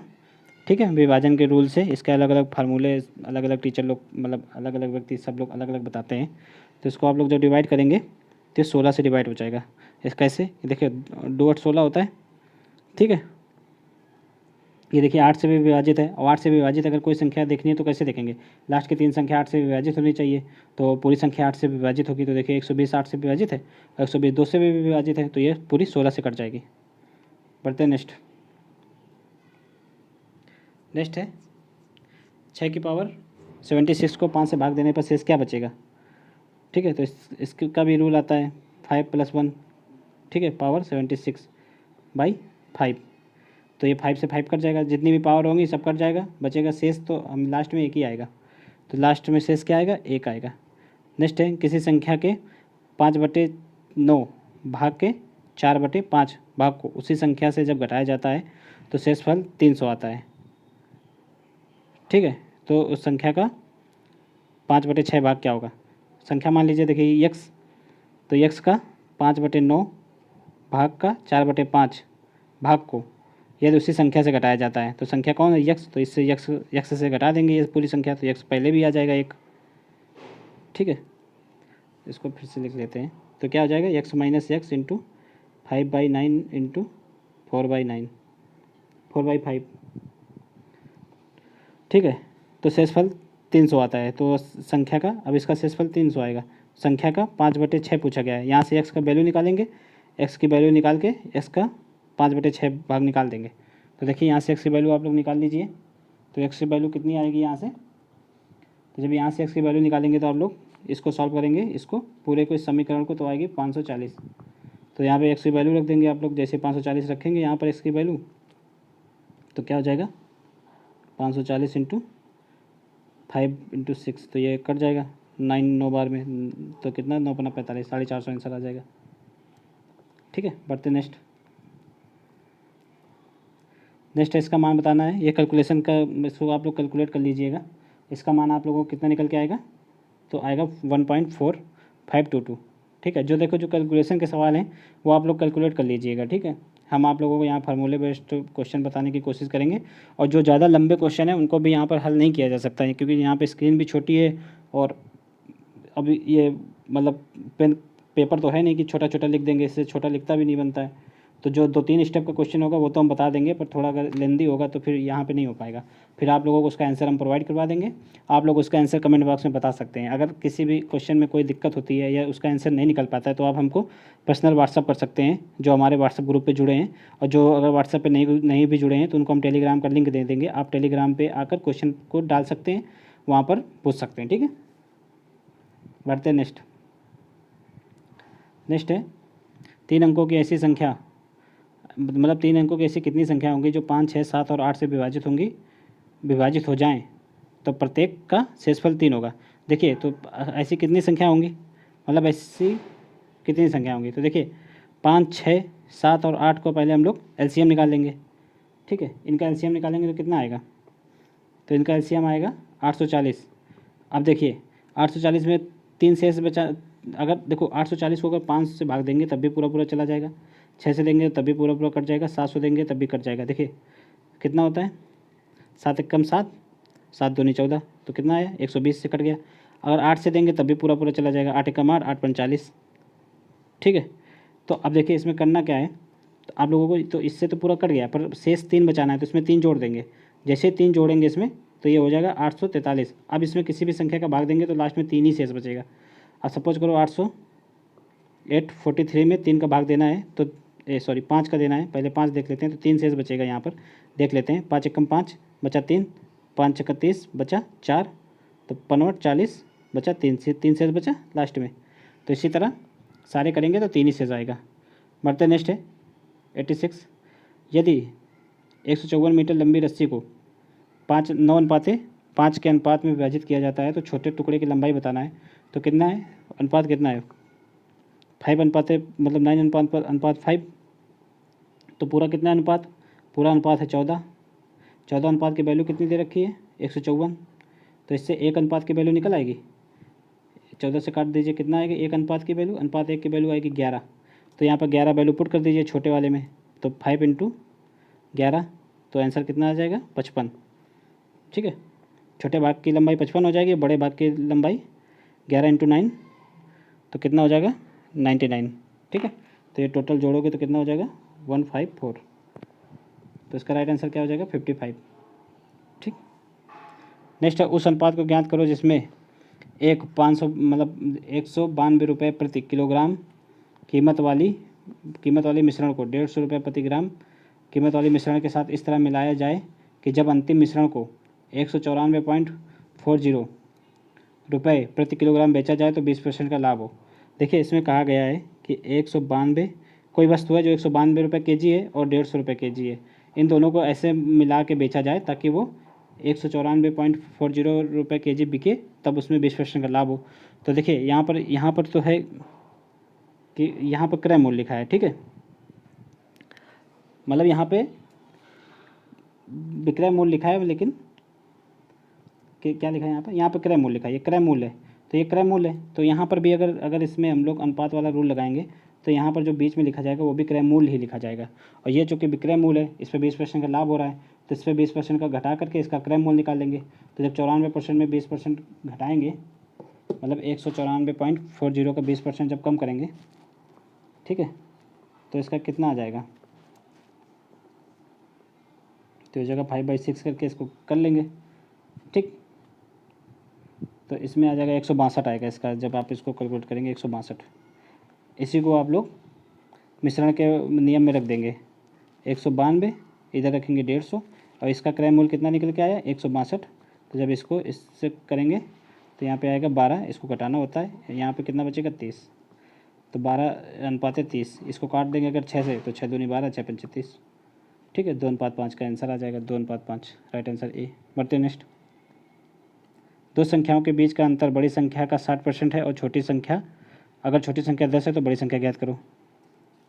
ठीक है, तो इसमें क्या कह रहा है कि दो संख्याओं का अंतर कितना है, माना अगर इसमें बड़ी संख्या अगर हम x मान लें, ठीक, x मान लें, तो इसमें कितना हो जाएगा, कहाँ से छोटी संख्या कितनी है, तो ये बड़ी संख्या माइनस छोटी संख्या। ठीक है, अंतर कितना है, अंतर जो है बड़ी संख्या का 60% है। बड़ी संख्या x मान लिया तो बड़ी संख्या का 60%। ऐसे जब इसको हल करेंगे तो इसका आंसर निकल आएगा आप लोगों को, इसको कैलकुलेट कर लीजिएगा, इसके आंसर आ जाएगा 25। ठीक है, तो राइट आंसर क्या हो जाएगा इसका सी। नेक्स्ट है, एक दूध वाला 20% का लाभ कमाता है, अगर वह दूध की मूल्य मात्रा में 10% पानी में मिलाता है तो उससे कितने % का लाभ होगा।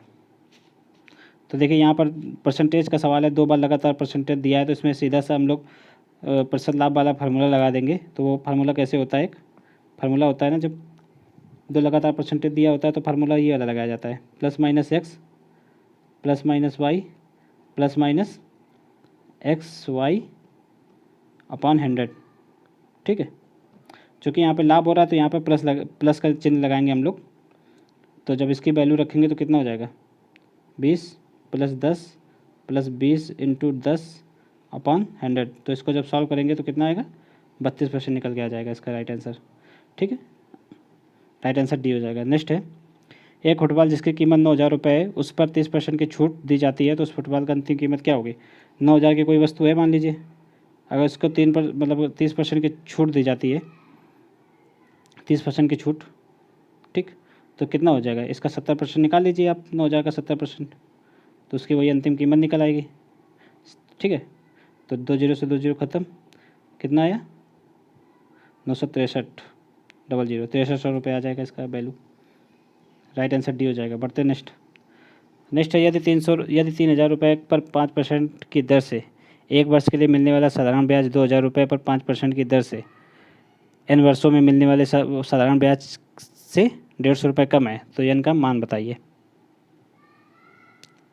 तो देखिए इसमें क्या हो रहा है कि देखिए 300, एक मिनट, जो 300 है, 300 पे मतलब 3,000 पे कितने परसेंट का ब्याज मिल रहा है? 5% का। कितने वर्ष के लिए मिल रहा है? 1 वर्ष के लिए। ठीक है,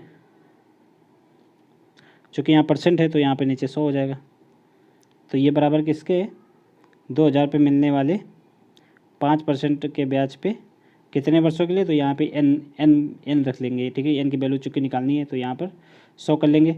और ये इससे कितना 150 रुपये ज़्यादा है, तो इसमें से 150 घटा देंगे, इस पूरे से 150 घटा देंगे। ठीक, तो कैलकुलेशन थोड़ी लंबी हो जाएगी, तो इसको आप लोग जब सॉल्व करिएगा, यहाँ पे हम लोग यहाँ पे लिखे दे रहे हैं आप लोगों के लिए, उसको सॉल्व कर लेना आप लोग।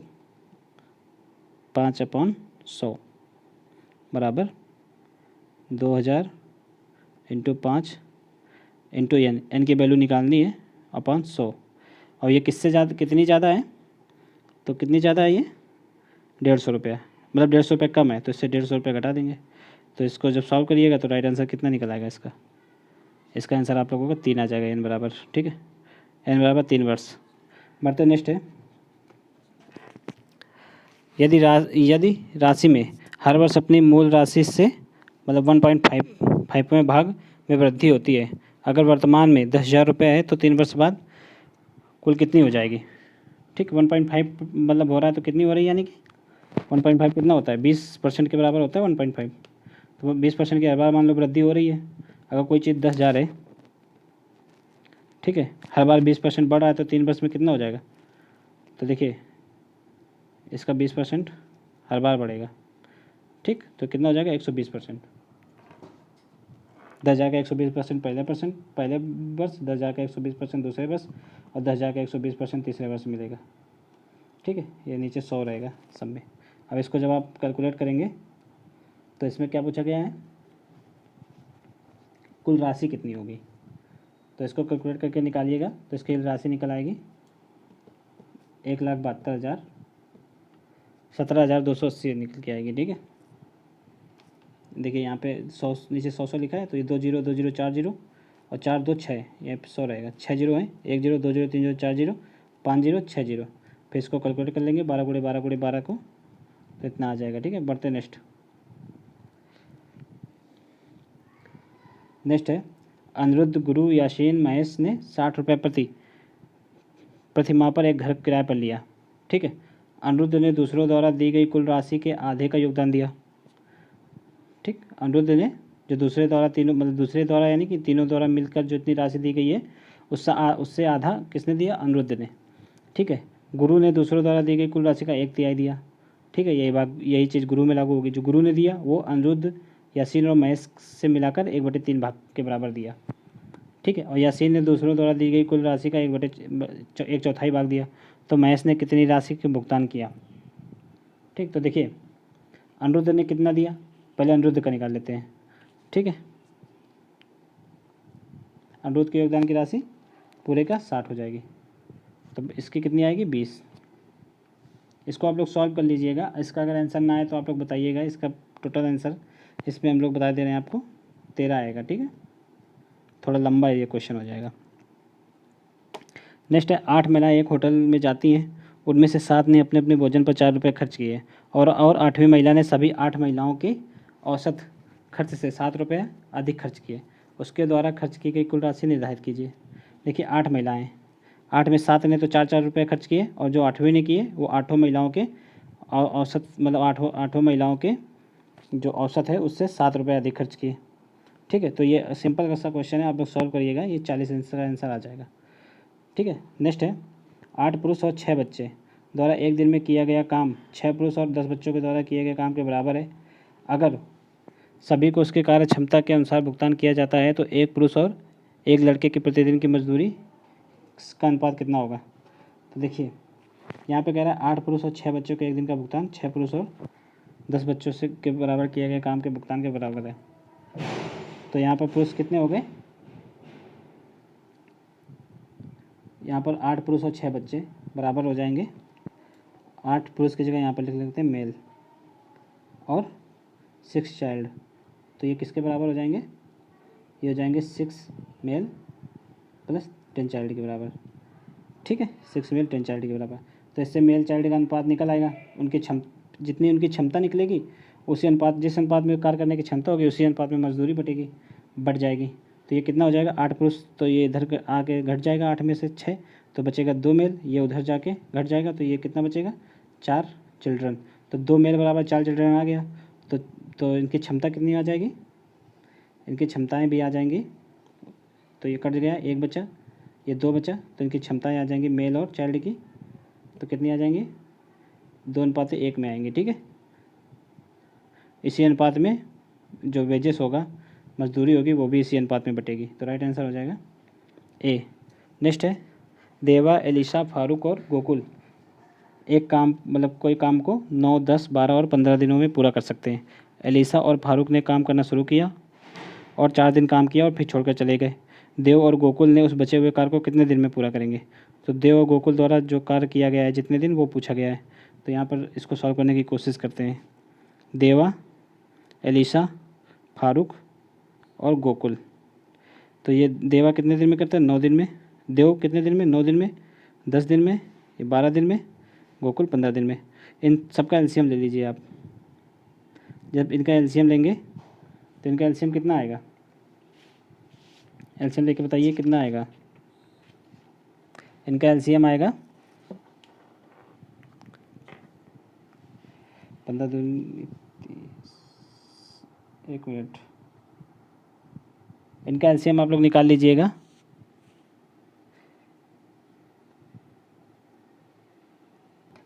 तो इनका एलसीएम आएगा 180 आएगा। देखिए 1 सेकेंड, ठीक है, 9, 10, 12 और 15 का एलसीएम 180 आएगा।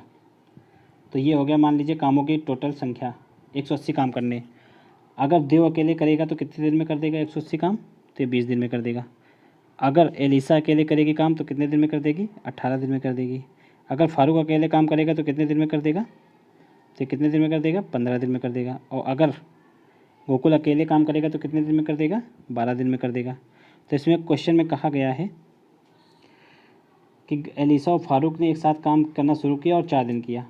एलिसा ये है, फारूक ये है, तो इन्होंने 4 दिन किया। तो 4 दिन में कितना काम किया, ये एक दिन में 18 काम करता है फारूक, और एलिसा एक दिन में 18 काम करती है, फारूक 15 करते हैं। तो एक दिन में टोटल दोनों कितने काम किए, तो एक दिन में 33 काम कर रहे हैं। तो 4 दिन में कितना काम करेंगे, गुणा चेक कर दीजिए 4 का, तो कितना आएगा, 12, 12, 1, 13, 132। तो 132 काम ये लोग कर दिए इन दोनों ने। तो इससे 132 घटा देंगे तो बचेगा कितना, 48। अब 48 काम करवाने हैं किन से, इन दोनों से, देव और गोकुल से। तो देव एक दिन में 20 काम करता है, गोकुल 12, तो एक दिन में ये दोनों मिलके कितने, 32 काम करते हैं।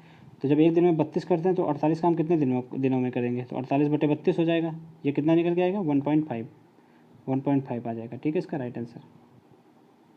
बढ़ते नेक्स्ट है 2 अंतर्गत पाइप ए और बी एक टंकी को क्रमशः 10 घंटे और 15 घंटे में भरते हैं। अगर वे दोनों एक साथ काम करते हैं तो टंकी कितने देर में भर जाएगी। देखिए, एक पाइप है ए, एक पाइप है बी, ये 10 घंटे में भरता है ए, ये 15 घंटे में। इन दोनों का एलसीएम आप लोग ले लीजिएगा 30। अब ये 30 आएगा, ये मान लीजिए टंकी की क्षमता है, यानी कि 30 लीटर की टंकी है। जब ये 1 घंटे में 10 लीटर भर रहा है तो 30 लीटर की टंकी को 3 घंटे में भर देगा। ये अगर 1 घंटे में 15 लीटर भर रहा है तो 30 लीटर की टंकी को 2 घंटे में भर देगा। अगर दोनों को एक साथ चला दिया जाए तो 1 घंटे में कितने लीटर पानी फेंकेंगे दोनों, 5 लीटर पानी। तो 30 लीटर की टंकी को 5 लीटर के दर से अगर भरा जाए तो कितनी देर में भर जाएगी, चूँकि दोनों नल एक साथ चलाए जा रहे हैं, तो 6 घंटे में भर जाएगी। तो राइट आंसर क्या हो जाएगा, 6। बढ़ते नेक्स्ट है रविंद्र रोज़ सुबह 8 बजे घर से निकलता है और 9:30 बजे कार्यालय पहुंचता है। एक दिन उसने अपना घर 8 बजे छोड़ा, लेकिन सामान्य गति से 3/4 की गति से 1/3 दूरी की यात्रा पूरी की। अगर वह समय पर कार्यालय पहुंचा तो रविंद्र ने अपनी सामान्य गति से कितने गुना गति पर यात्रा के शेष हिस्से को पूरा किया। तो थोड़ा बड़ा क्वेश्चन हो जाएगा यहाँ पर इसका, इसलिए हमने यहाँ पर आप लोगों के लिए आंसर इसका पिन कर दिया है। आप लोग इसको पहले करने की कोशिश कीजिएगा, जब आप लोगों को ना आए तब आप लोग सोल्यूशन देख सकते हैं यहाँ से। ये देखिए, ये सोल्यूशन है। ठीक है। तो यहाँ माना रविंद्र की गति कितनी है, x किलोमीटर। फिर घर से कार्यालय की दूरी कितनी है, 3 गुणे x किलोमीटर। तो प्रश्नानुसार फिर जब उसको सॉल्व करेंगे, समय बराबर 4 दूरी का फार्मूला लगा देंगे, आंसर निकल के आएगा कितना, 6/5। ठीक है, इसको आप लोग देखकर समझ सकते हैं। तो कितना आएगा, राइट आंसर इज सी हो जाएगा। नेक्स्ट है, एक सुबह वैदेही अपने घर से कार्यालय साइकिल पर 15 किलोमीटर प्रति घंटे की रफ्तार से गई, लेकिन बहुत अधिक यातायात के कारण वापसी में वो 10 किलोमीटर प्रति घंटे की रफ्तार से आई। तो दोनों तरफा यात्रा की औसत गति निकालना है। तो यहाँ पर औसत गति का हम लोग फार्मूला लगा देंगे। ठीक है, औसत चाल की फार्मूला क्या होता है, तो ये होता है 2xy/x+y। तो x की जगह 15 रख देंगे, y की जगह 10 रख देंगे। तो इसको सॉल्व कर लेंगे, तो इसकी वैल्यू मतलब जब इसको हम लोग जब सॉल्व करेंगे तो इसका आंसर जो निकल कर आएगा वो कितना आएगा, इसको सॉल्व करने पे 12 किलोमीटर आएगा। ठीक है, बढ़ते नेक्स्ट, डी हो जाएगा इसका। नेक्स्ट है, वृत्त की त्रिज्या का माप क्या है। इसमें वृत्त की त्रिज्या पूछी गई है। जो एक ऐसा त्रिकोण बनाती है जिसकी भुजाओं की माप 8, 15 और 17 इकाई है। तो इसमें देखिए ये फिगर बन जाएगा, ये वृत्त है, इसकी आपसे त्रिज्या पूछी गई है। तो ऐसे मतलब इसकी त्रिज्या पूछी गई है, तो ये त्रिज्या एक त्रिभुज भी बनाती है। ठीक है, जिसकी जो भुजाएं हैं वो कितनी है, ये भुजाएं कितनी है, तो ए सी कितनी होगी, 17। चूँकि कण है ये, तो ए सी इस कण ही सबसे बड़ी होती है, तो 17। इसको आप ए बी को कितना मान सकते हैं, 15। यहाँ पे नाम कर लें पहले, A C B, A B C, A B को 15 और ये कितनी हो जाएगा, 8। तो पाइथागोरस प्रमेय से जब हल करेंगे तो AC² बराबर AB² प्लस BC², यहाँ पर जब रखेंगे तो कितना हो जाएगा, ये 17 का स्क्वायर बराबर 15 का स्क्वायर प्लस 8 का स्क्वायर। तो 17 का स्क्वायर कितना होता है, 289 बराबर 15 का स्क्वायर कितना होता है, 225 प्लस 64। तो जब इन दोनों को जोड़ेंगे तब भी 289 आएगा। तो 289 बराबर 289 यानी कि ये समकोण त्रिभुज है। समकोण त्रिभुज में जो होता है, इन दोनों भुजाओं की जो लंबाई होती है वो इसके बराबर होती है। ठीक है, कण के बराबर होती है। तो जब समकोण त्रिभुज हो गया ये, तो जब समकोण त्रिभुज हो गया तो जो उसके अंदर जो वृत्त बनता है, ठीक है, जो वृत्त बनता है वो क्या होता है, वो उसका कण जो व्यास होता है उसका आधा होता है, मतलब जो उसकी जो कण होती है वो उसका आधा होता है। तो 17/2 हो जाएगा, 8.5 आ जाएगा इसका आंसर। ठीक है,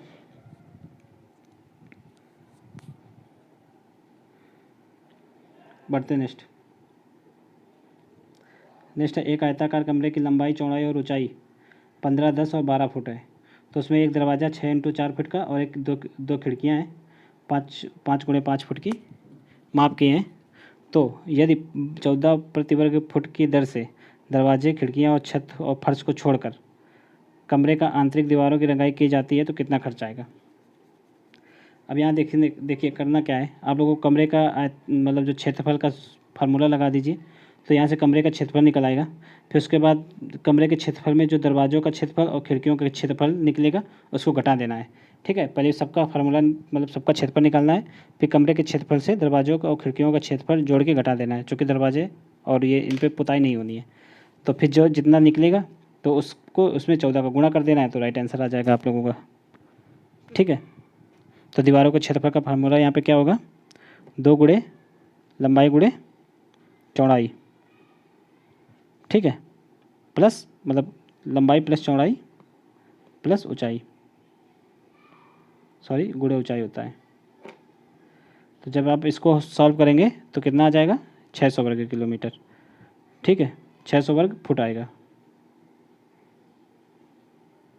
ये तो हो गया कमरे का क्षेत्रफल। अब यहीं से दरवाजे खिड़कियों का निकालेंगे तो दरवाज़ों का कितना निकलेगा, तो एक दरवाजे और 2 खिड़कियों का निकालना है, तो ये टोटल कितना आएगा, 74 आएगा। ठीक है, तो 600 में 74 जब घटाएंगे तो 526 वर्ग फुट बचेगा। इसी में 14 वर्ग फुट प्रति देना है, तो 14 से गुणा कर देना है। तो इसका राइट आंसर कितना आ जाएगा, 7364। ठीक है, 7364 एज राइट आंसर हो जाएगा। बढ़ते नेक्स्ट है, एक कक्षा में लड़कियों का औसत वजन 15 किलोग्राम है और लड़कों का औसत वजन 30 किलोग्राम है और लड़कों और लड़कियों दोनों का एक साथ औसत वजन 25 किलोग्राम है। तो लड़कों की संख्या 12 है, तो लड़कियों की संख्या ज्ञात करना है। ठीक, तो इसमें करना क्या है, इन दोनों को बराबर कर लेना है आप लोगों को। इनका जो औसत वजन है सबको बराबर कर लेना है। तो लड़कियों की संख्या पहले आप मान लेते हैं एक्स। तो मान लीजिए एक्स लड़कियां हैं, टोटल इनका वेट कितना है 15 केजी। ठीक है, फिर उसके पश्चात इनको जोड़ दीजिए आप किससे, लड़कों के वेट निकाल लीजिए। लड़कों की संख्या दे रखी है 12, इनका वेट कितना है 30। तो अब इसके बाद कितने हो गए टोटल, इनका अगर औसत निकालना है तो इनका जो वेट हो गया ये किसके बराबर है, टोटल का। टोटल सबका मतलब औसत वजन कितना है, तो सबका है 25। इसमें से लड़कों का कितना है, तो लड़कों का 12 है, लड़कियों का कितना है वो निकालना है। तो बस इस फार्मूले में जैसे ही रख के निकालेंगे एस की वैल्यू निकल आएगी। ठीक है, एस की वैल्यू कितनी निकलेगी, सॉल्व कर लीजिए। ये हो जाएगा 15x प्लस 360 बरा इक्वल, तो ये कितना होगा 12 × 25 300 गुणे 25x। ठीक है, यहाँ पे गुणे नहीं, ये प्लस होगा, यहाँ पे प्लस का निशान लगाए ना। ठीक, तो ये 25x से जब इधर मतलब ये इधर जाएगा तो कितना बचेगा, ये 10x हो जाएगा। 25x से 15 घट जाएगा, ये 10x बचा, ये इधर आके घट जाएगा तो 60 बचा। तो 10x बराबर 60, तो x बराबर 6। तो लड़कियों की संख्या कितनी हो गई 6। बढ़ते नेक्स्ट है, ये क्वेश्चन आप लोग पढ़ लीजिए और इसको हल करने की कोशिश कीजिएगा। इसका आंसर हम आप लोगों को बता दे रहे हैं, इसका आंसर x आएगा। ठीक है, चूँकि बहुत थोड़ा बड़ा हो जाएगा इसलिए आप लोग स्क्रीन पे आ नहीं पाता है सही से, फिर समझाने में अच्छा भी नहीं लगता। तो इसका आंसर आप लोग यहाँ से देख लीजिए। अगर आप लोगों को ना आए, कोई दिक्कत आए, तो आप लोग यहाँ से देख सकते हैं इसका आंसर। इसका स्क्रीनशॉट ले लीजिए आप लोग। ठीक है, अब बढ़ते हैं नेक्स्ट है, तालिका दी हुई है। निम्न तालिका विभिन्न बैंकों द्वारा वर्ष 2001 से 2005 का ब्याज दर दर्शाया गया है। ब्याज दर है ये, तो कितनी है, HDFC की 2000 में 10%, 2001 में 12%, 2002 में 15%, 2003 में 8%, 2004 में 5%, इसी प्रकार सबकी दी हुई है। अब इससे रिलेटेड क्वेश्चन है, सॉल्व करने हैं। तो कितने, 104 से 106 तक, यानी कि 3 क्वेश्चन है, 4, 5, 6। देखिए लिखा है वेंकट ने वर्ष 2000 में, वर्ष कहाँ है 2000, ये वर्ष 2000 के दौरान SBI बैंक में 5000 रुपये का निवेश किया। देखिए यहाँ पे SBI नहीं है, SBI बैंक से करेंगे तो इसका आंसर नहीं निकल पा रहा है, तो इसमें HDFC आप मान लीजिए। इन लोगों ने प्रिंट थोड़ा मिस्टेक कर दिया है, HDFC। तो क्या हो जाएगा, वेंकट ने वर्ष 2000 के दौरान HDFC में 5000 रुपये का निवेश किया और 2002 के अंत में कितना ब्याज मिलेगा। तो देखिए 2000 में किया और 2002 के अंत में पूछ रहा है, तो कितना मिलेगा। पहले वर्ष मिलेगा उसको 10% का, दूसरे वर्ष मिलेगा 12% का, तीसरे वर्ष 15% का, 3 वर्षों के लिए ब्याज मिलेगा उसको। तो कितना हो गया, ये टोटल ब्याज कितना हुआ, ये हो गया 27, 10, 37% हुआ। तो 5000 का 37% निकाल देंगे, चूँकि ब्याज पूछा गया है। तो 5000 का 37% में 100 से भाग दे देंगे, तो नॉर्मल भिन्न में बदल जाएगा। ये 100 से ये काट देंगे, 50 का जब इसमें मल्टीप्लाई करेंगे तो कितना आएगा, 5 7 35, 80 लगा 3, 5 15, 3 18, 1850 रुपये आंसर आ जाएगा इसका। ए इज राइट आंसर। इसी तरह आप लोग ये दोनों कर लीजिएगा। देखिए बता देते हैं, अनिल ने वर्ष 2000 के दौरान SBI बैंक में 10,000 रुपये जमा किए। अनिल SBI कहाँ, ये कब जमा किए, वर्ष 2000 में। ठीक है, 2000 में। और सुनील ने 2001 में HDFC में 10,000 जमा किए। वर्ष 2004 के अंत में ब्याज के रूप में उन्हें एक साथ कितनी रकम मिलेगी। देखिए सुनील ने 2000 में वर्ष 2000 में जमा किए, कितने, SBI में जमा किए सुनील ने 10,000। तो उसको ब्याज कितना मिलेगा SBI में, पहले साल 12%, फिर 15, फिर 21, तो टोटल कितना हुआ 12, 15, 21। ये हो जाएगा 12, 15, 27 और 21, 48%। तो इसका 48% निकाल देना है। ठीक, किसका, 10,000 का, 10,000 का 48%। ठीक है, तो इसको कितना मिलेगा, 2 जीरो से 2 जीरो खत्म, तो 4800 मिलेगा।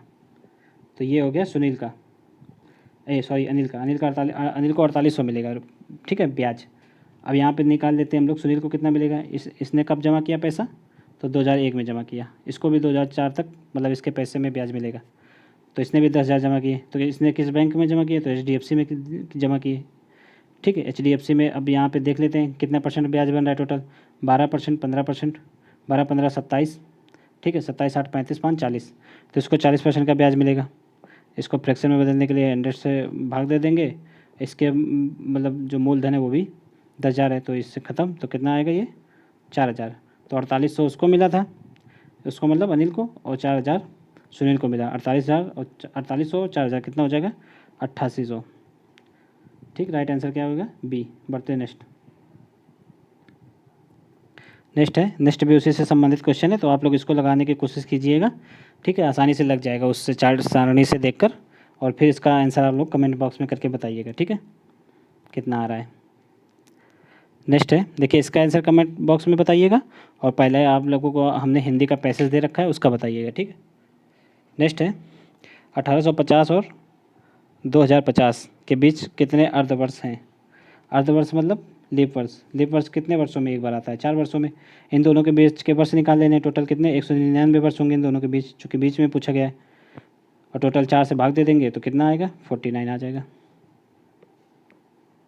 बढ़ते हैं नेक्स्ट।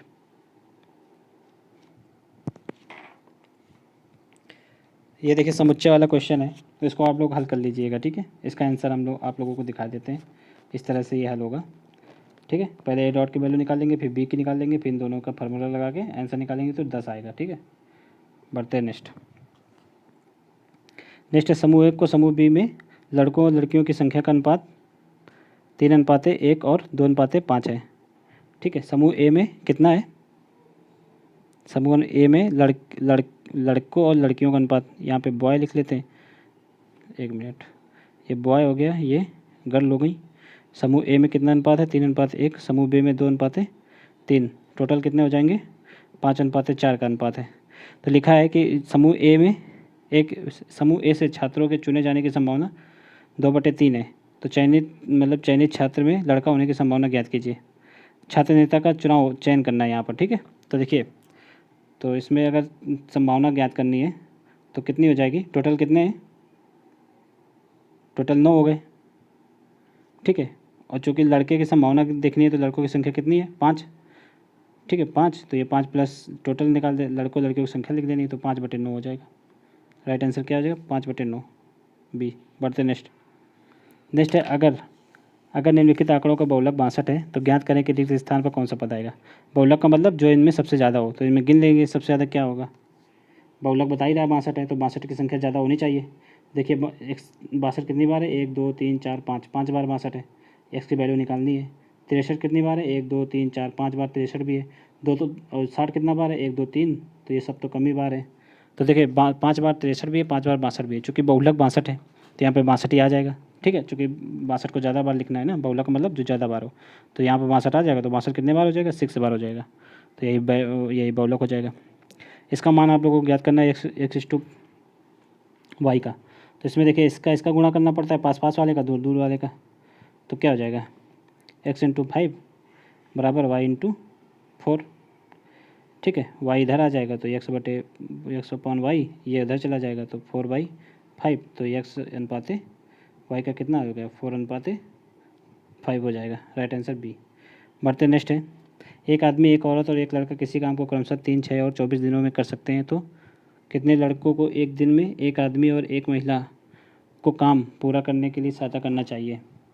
तो इसको, ये भी आप टाइम एंड वर्क का क्वेश्चन है, आप लोग करने की कोशिश कीजिएगा। इसमें आंसर हम आप लोगों को बता दे रहे हैं, इसका आंसर 12 आएगा। ठीक है, ये थोड़ा लेंदी हो जाएगा, इसमें आ नहीं पाएगा स्क्रीन में। जब ना आए तो आप लोग व्हाट्सअप करके पूछ सकते हैं, हम आप लोगों को इसका सोल्यूशन भेज देंगे। ठीक है, या फिर टेलीग्राम पर भी पूछ सकते हैं। नेक्स्ट है, एक विज्ञान मंच में भाग लेने के लिए पंजीकृत छात्रों का एक समूह जिसकी औसत आयु 17 वर्ष है। 16 साल की औसत उम्र वाले 10 छात्र मंच से जुड़ते हैं।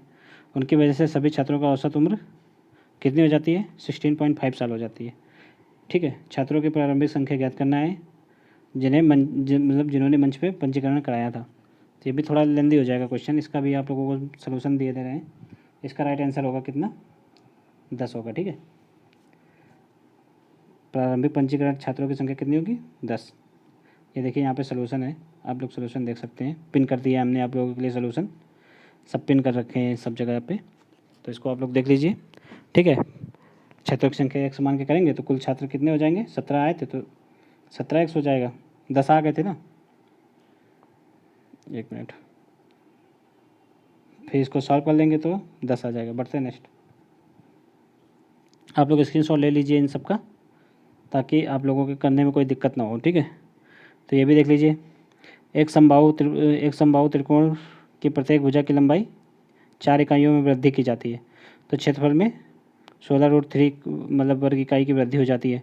तो मूल त्रिकोण में प्रत्येक भुजा की लंबाई कितनी होगी? तो इसको भी आप लोग सॉल्व कर लीजिएगा। इसको भी हमने पिन कर दिया है, इसका भी सोल्यूशन, तो देख लीजिए। इसका सोल्यूशन थोड़ा बड़ा है, आप लोग इसका स्क्रीनशॉट ले लीजिए। ठीक है, इसका राइट आंसर कितना आएगा? 6 आएगा, 6 इकाई। ठीक, बढ़ते हैं नेक्स्ट। नेक्स्ट है कार ए, मतलब कार जो है एक ए और बी की गति 3:5 है, मतलब 3:5 है। ठीक है, 5 के अनुपात में। अगर ए कार 15 घंटों में 450 किलोमीटर और की दूरी तय करती है, तो बी कार 2500 किलोमीटर की दूरी कितने देर में तय करेगी? ठीक है, ए कार की गति कितनी है? 3 अनुपात में है, तो इसको हम लोग निकालेंगे तो कितना निकल जाएगा? 15 घंटे में चूँकि 450 किलोमीटर की दूरी तय कर रहा है, तो जब इसको आप लोग सॉल्व करिएगा तो इसका आंसर निकल के आएगा 15 का ये आएगा निकल के। ठीक है, 50 घंटे आएगा। कैसे आएगा आप लोग सॉल्व करना। इसको आप लोग x मान लेना, ये 3 और जो 5 है तो इनकी गति मान लेना 3x है, इसकी 5x है। ठीक है, तो जब इससे सॉल्व करेंगे तो 3x बराबर कितना हो जाएगा? ये हो जाएगा मान लो पहली वाली कार का तो 450, चूँकि 15 घंटे में तय कर रही है, तो इसका कितना आ जाएगा? x की वैल्यू 30, मतलब 3x की वैल्यू 30 आ जाएगी, तो x की वैल्यू आ जाएगी 10। तो जैसे ही x की वैल्यू 10 आएगी तो 5x में रख देंगे, 5x में तो ये कितना हो जाएगा? 50। दूसरी वाली की गति 50 हो जाएगी, तो अब इसको 50 को 2500 किलोमीटर की दूरी तय करनी है, तो इससे 50 से भाग लगाएंगे तो कितना आएगा? 50 आंसर आ जाएगा। बढ़ते हैं नेक्स्ट। नेक्स्ट है 2 क्रमागत संख्याओं का औसत पहली संख्या से 1/3 से 15 अधिक है, तो बड़ी संख्या ज्ञात करना है। सॉरी, 3 क्रमागत संख्याएं, तो क्रमागत संख्याएं लिख लेते हैं यहाँ पर। कैसे लिखी जाएंगे 3 क्रमागत संख्याएं? क्रमागत संख्या हमेशा ऐसे लिखी जाती है, x+1 x+2, तो 3 हो गई।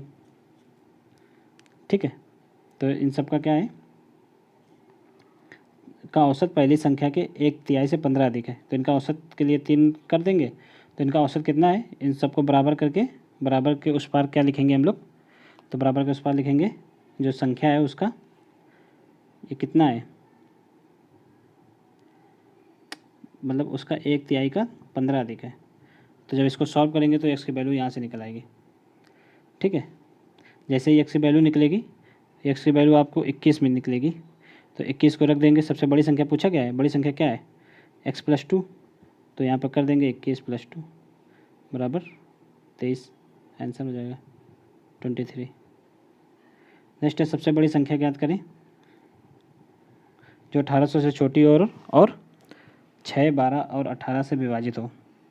देखिए 6, 12, 18 से तो 1800 भी विभाजित हो जाएगा पूरा पूरा, लेकिन अगर इससे छोटी संख्या ज्ञात करनी तो तीनों का एलसीएम निकाल के 1800 से घटा देंगे।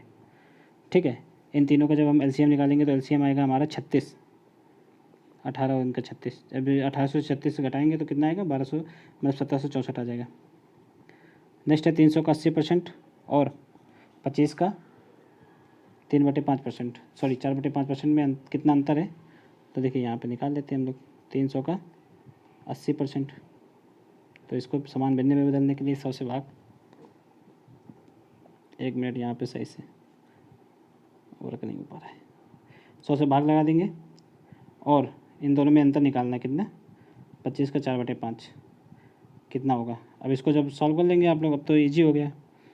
ठीक है, ये 2 जीरो कट जाएंगे तो ये 24 हो जाएगा, इधर ये 5 से कट जाएगा, 5 को 20 हो जाएगा, 24 - 20 कितना हो जाएगा? 4, राइट आंसर 4 हो जाएगा। बढ़ते नेक्स्ट।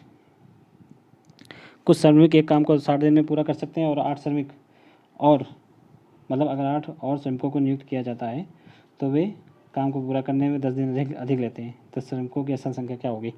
यहाँ पे फार्मूला हम लोग कौन सा लगाएंगे, MDH अपॉन वर्क वाला, ठीक है। तो अगर 2 हैं तो 2 बार MDH लगा देंगे अपॉन वर्क, ये M1 हो जाएगा, M2 M1 M1, ये M2 M2 हो जाएगा, ये वर्क 1 हो जाएगा, ये वर्क 2 हो जाएगा। अब यहाँ पे देखिए कैसे करना है कि कुछ श्रमिक जिसकी वैल्यू दे रखी है वही रखेंगे, सब चीज़ें नहीं रखनी है। कुछ श्रमिक काम 15 मतलब 60 दिन में करते हैं, तो कुछ श्रमिक लिखा है तो एक समान लेते हैं। कितने दिन में करते हैं, 60 दिन में। काम कितना है, 1। अगर 8 और श्रमिक को नियुक्त कर दिया जाता है, पहले x थे, अब कितना होगा 8 + x। तो काम पूरा करने में 10 दिन कम लेते हैं, पहले 60 दिन ले रहे थे तो अब कितना लेंगे, 50 दिन। MDH यहाँ पे गुणा होगा, ठीक है, सॉरी यहाँ तो प्लस ही रहेगा पर यहाँ पे गुणा होगा, इसको साफ साफ लिख लेते हैं, x × 60/1। इधर क्या हो जाएगा, x + 8 × 50, चूँकि 10 दिन कम लगेंगे ना, 50 लगेंगे। इधर भी वर्क तो एक ही है, ठीक है। अब इसको सॉल्व कर लेंगे हम लोग, तो कितना आएगा, इसको जब सॉल्व करेंगे तो इसको ऐसे बंद कर लेते हैं ब्रैकेट। तो देखिए ये आ जाएगा 60x, इस ओर कितना आ जाएगा, ये अगर 50 का जब अंदर मल्टीप्लाई होगा तो 50x - 8 × 5 = 40, 400। जब इधर घटा 8 मतलब जो 50x इधर आ जाएगा तो कितना बचेगा, 10x। 10x = 400, यहाँ प्लस रहेगा, 10x = 400 तो x = 40 आ जाएगा। राइट आंसर क्या हो जाएगा, डी। नेक्स्ट है 3 घंटियाँ जो क्रमशः 30, 45 और 60 सेकंड में के नियत अंतराल पर बजती हैं। अगर वे सभी एक साथ दोपहर 1 बजे बजती हैं तो वे एक साथ दोबारा कब बजेंगी। तो इन तीनों का एलसीएम निकाल के आप लोगों को, ठीक है, 60 के मल्टीप्लाई में बना लेना है, उतना ही आंसर आ जाएगा। मतलब 60 से भाग दे देना है, चूँकि सेकंड में दिया रखा है ना। तो तीनों का एलसीएम कितना निकलेगा, निकालिए तीनों का एलसीएम। एलसीएम आएगा इसका 180, ठीक है।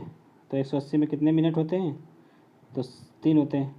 तो पहले कितने बार बजा, 1 बजे बजी है, तो बाद में कब बजेगी, 1 बज के 3 मिनट पे। पढ़ते हैं नेक्स्ट। अब देखिए यहाँ से रीजनिंग स्टार्ट हो गई है, अभी रीजनिंग लगा लेते हैं जल्दी जल्दी, काफ़ी टाइम हो गया है। देखिए ए के पास ई से ज़्यादा पैसे हैं। यहाँ पर पहले आप लोग देख लीजिए इसमें निकालना क्या होता है। पहले जो निकालना हो उसको पढ़ लीजिए। इसमें निकालना है कि मतलब कि चारों में से किसके पास सबसे कम पैसे हैं। अब इसको पढ़ लिया, अब जिसके पास ज़्यादा होते जाए उसको आप लोग घटाते जाइए। तो देखिए सी के पास ई से ज़्यादा पैसे हैं, तो सी के पास ज़्यादा पैसे हैं तो इसको हटा दीजिए। ई से मतलब ई के पास यहाँ पे कम पैसे बचे, और ई के पास बी से ज़्यादा पैसे हैं, तो यहाँ पर ई के पास ज़्यादा पैसे हैं तो इसको हटा दीजिए। ये बी हट गया, बचा क्या, बी।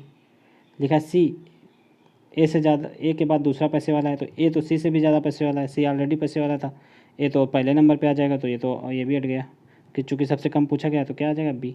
तो सबसे कम पैसा किसके पास है, तो बी के पास। राइट आंसर सी हो जाएगा। नेक्स्ट है, अब ये देखिए यहाँ पर जो संबंध इससे उसी वही संबंध इससे निकालना है। तो दोषी जो भूतकाल में जो काम करता है उसी के लिए दोषी सिद्ध किया जाता है। आशा जो आदमी भविष्य काल में जो काम करेगा उसी से उसको आशा होती है, तो राइट क्या हो जाएगा, ए। बढ़ते नेक्स्ट, नीचे दिए गए श्रृंखला को मतलब खाली स्थान बनना है। देखिए इन सबको ध्यान से देखिए, इन सब में एक संख्या यूज हो रही है क्या, 1 3 5 7 6, 1 3 5 7 6, 1 3 5 7 6 सब में।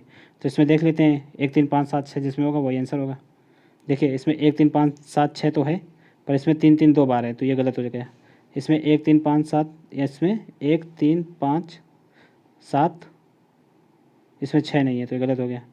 इसमें 1 3 5 6 7 है तो ये सही है, पर 1 3 5 6 7 इसमें भी है तो यही सही रहेगा। इसमें देखिए 2 है तो ये भी, इसमें 2 है ही नहीं कहीं ऊपर, तो ये भी गलत हो जाएगा। तो राइट आंसर क्या हो जाएगा, डी। बढ़ते नेक्स्ट है 15 जनवरी 2018 को दिन शुक्रवार है, तो सॉरी 19 जनवरी 2018 को दिन शुक्रवार है, तो 19 जून 2019 को कौन सा दिन पड़ेगा। देखिए सीधा पहली बात तो जो 18 है, तो यहाँ 15 जब वर्ष लीप वर्ष नहीं होता है, तो जब एक वर्ष पूरा बढ़ता, जब आगे बढ़ाते हैं हम लोग तो एक दिन बढ़ता है। अगर लीप वर्ष होता है तो 2 दिन बढ़ जाता है। तो 15 जनवरी 2018 से लेकर 15 जनवरी 2019 तक पहले आ जाते हैं हम लोग। तो 15 जनवरी 2019 में एक दिन बढ़ जाएगा, ठीक है। तो पहले शुक्रवार था, अब शनिवार हो गया। अब यहाँ पे आप लोग मान लीजिए कि शनिवार है। अब क्या पूछा जा रहा है कि 15 नहीं 19 लिखा है, 19 जनवरी 2019 को दिन शनिवार है, तो 19 जून 2019 को कौन सा दिन होगा। अब यहाँ से निकाल लीजिए आप लोग, ठीक है। 19 जनवरी से 19 जून तक निकालना है 2019 में, तो 19 जनवरी से 19 जून। अब 19 जनवरी से 31 जनवरी तक कितने दिन बचे, इसको आप लोग कैलकुलेट कर लें, बुधवार आ जाएगा, ठीक है। बढ़ते नेक्स्ट, यहाँ पर खूब संख्या ज्ञात करनी है। तो देखिए 88 64, 8 का स्क्वायर लिखा है, ये 11 का स्क्वायर लिखा है, ये यहाँ पे 9 हो जाएगा, 9 का स्क्वायर 81 हो जाएगा। बढ़ते नेक्स्ट, यहाँ पर आप लोग को गुणे के स्थान पे योग का चिन्ह लगाना है, भाग के स्थान पे घटाव का लगाना है, प्लस के स्थान पे गुणे का लगाना है, ठीक है। इसको सब जब संख्या सब बदलेंगे, जब चिन्ह बदलेंगे तो इसका पाइथागोरस फॉर्मूला में आप लोगों को लगा देनी है, ठीक है। इसका आंसर आ जाएगा आप लोगों के पास 477 आ जाएगा, ठीक है। Right answer A. तो इजी क्वेश्चन है, इसको आप लोग कर लीजिएगा, कैलकुलेशन है। जब ना आए तब भी आप लोग आप कमेंट बॉक्स में पूछ सकते हैं।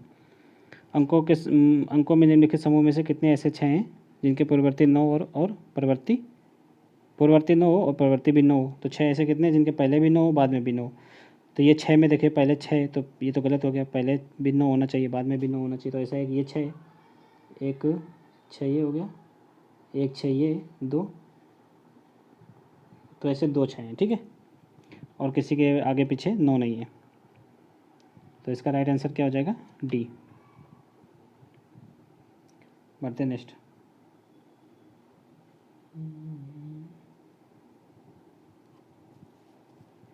नेक्स्ट है दिए गए कथन और धारणाओं से संबंधित क्वेश्चन है। कथन है कि सरकार ने पशुवलंका में पशुवलंका की गोदावरी में, ये पशुवलंका एक स्थान का नाम लिखा है यहाँ पर, इतना कठिन स्थान दे दिया है, टिपकट आसान कोई नाम दे देते। सरकार ने पशुवलंका की गोदावरी में नाव दुर्घटना में मारे गए लोगों के परिवारों के सदस्यों को 5 लाख रुपये दिया, मुआवजा देने का फैसला किया, ठीक है। कहीं दुर्घटना हो गई है, नाव दुर्घटना, वहाँ पर सरकार ने 5 लाख रुपये मुआवजा देने का फैसला किया है। अब इसकी धारणाएं क्या है, सरकारी कोष में मुआवजे के खर्च को पूरा करने के लिए पर्याप्त धनराशि है। तो बिल्कुल सही है, धनराशि पर्याप्त होगी तभी तो सरकार मुआवजा दे पाएगी। सरकार उस क्षेत्र में भविष्य के लिए नाव घटनाओं को कम करने की कोशिश कर रही है, तो गलत है, ठीक है। चूँकि मुआवजा दे रही है, कोई वहाँ पर कोई मतलब ऐसे कोई गाइडलाइन या इंफ्रा या फिर नियम कानून नहीं बना रही है, तो ये तो गलत हो गया। तो राइट आंसर क्या होगा, केवल एक धारणा नीत है। नेक्स्ट है 2 निष्कर्ष दिए गए हैं, ठीक है। तो यहाँ पे पूर्व धारणा कौन सी छुपी है वो ज्ञात करना है। तो सिर्फ मरी हुई मछलियाँ पानी के बहाव में जाती हैं, ये कथन है।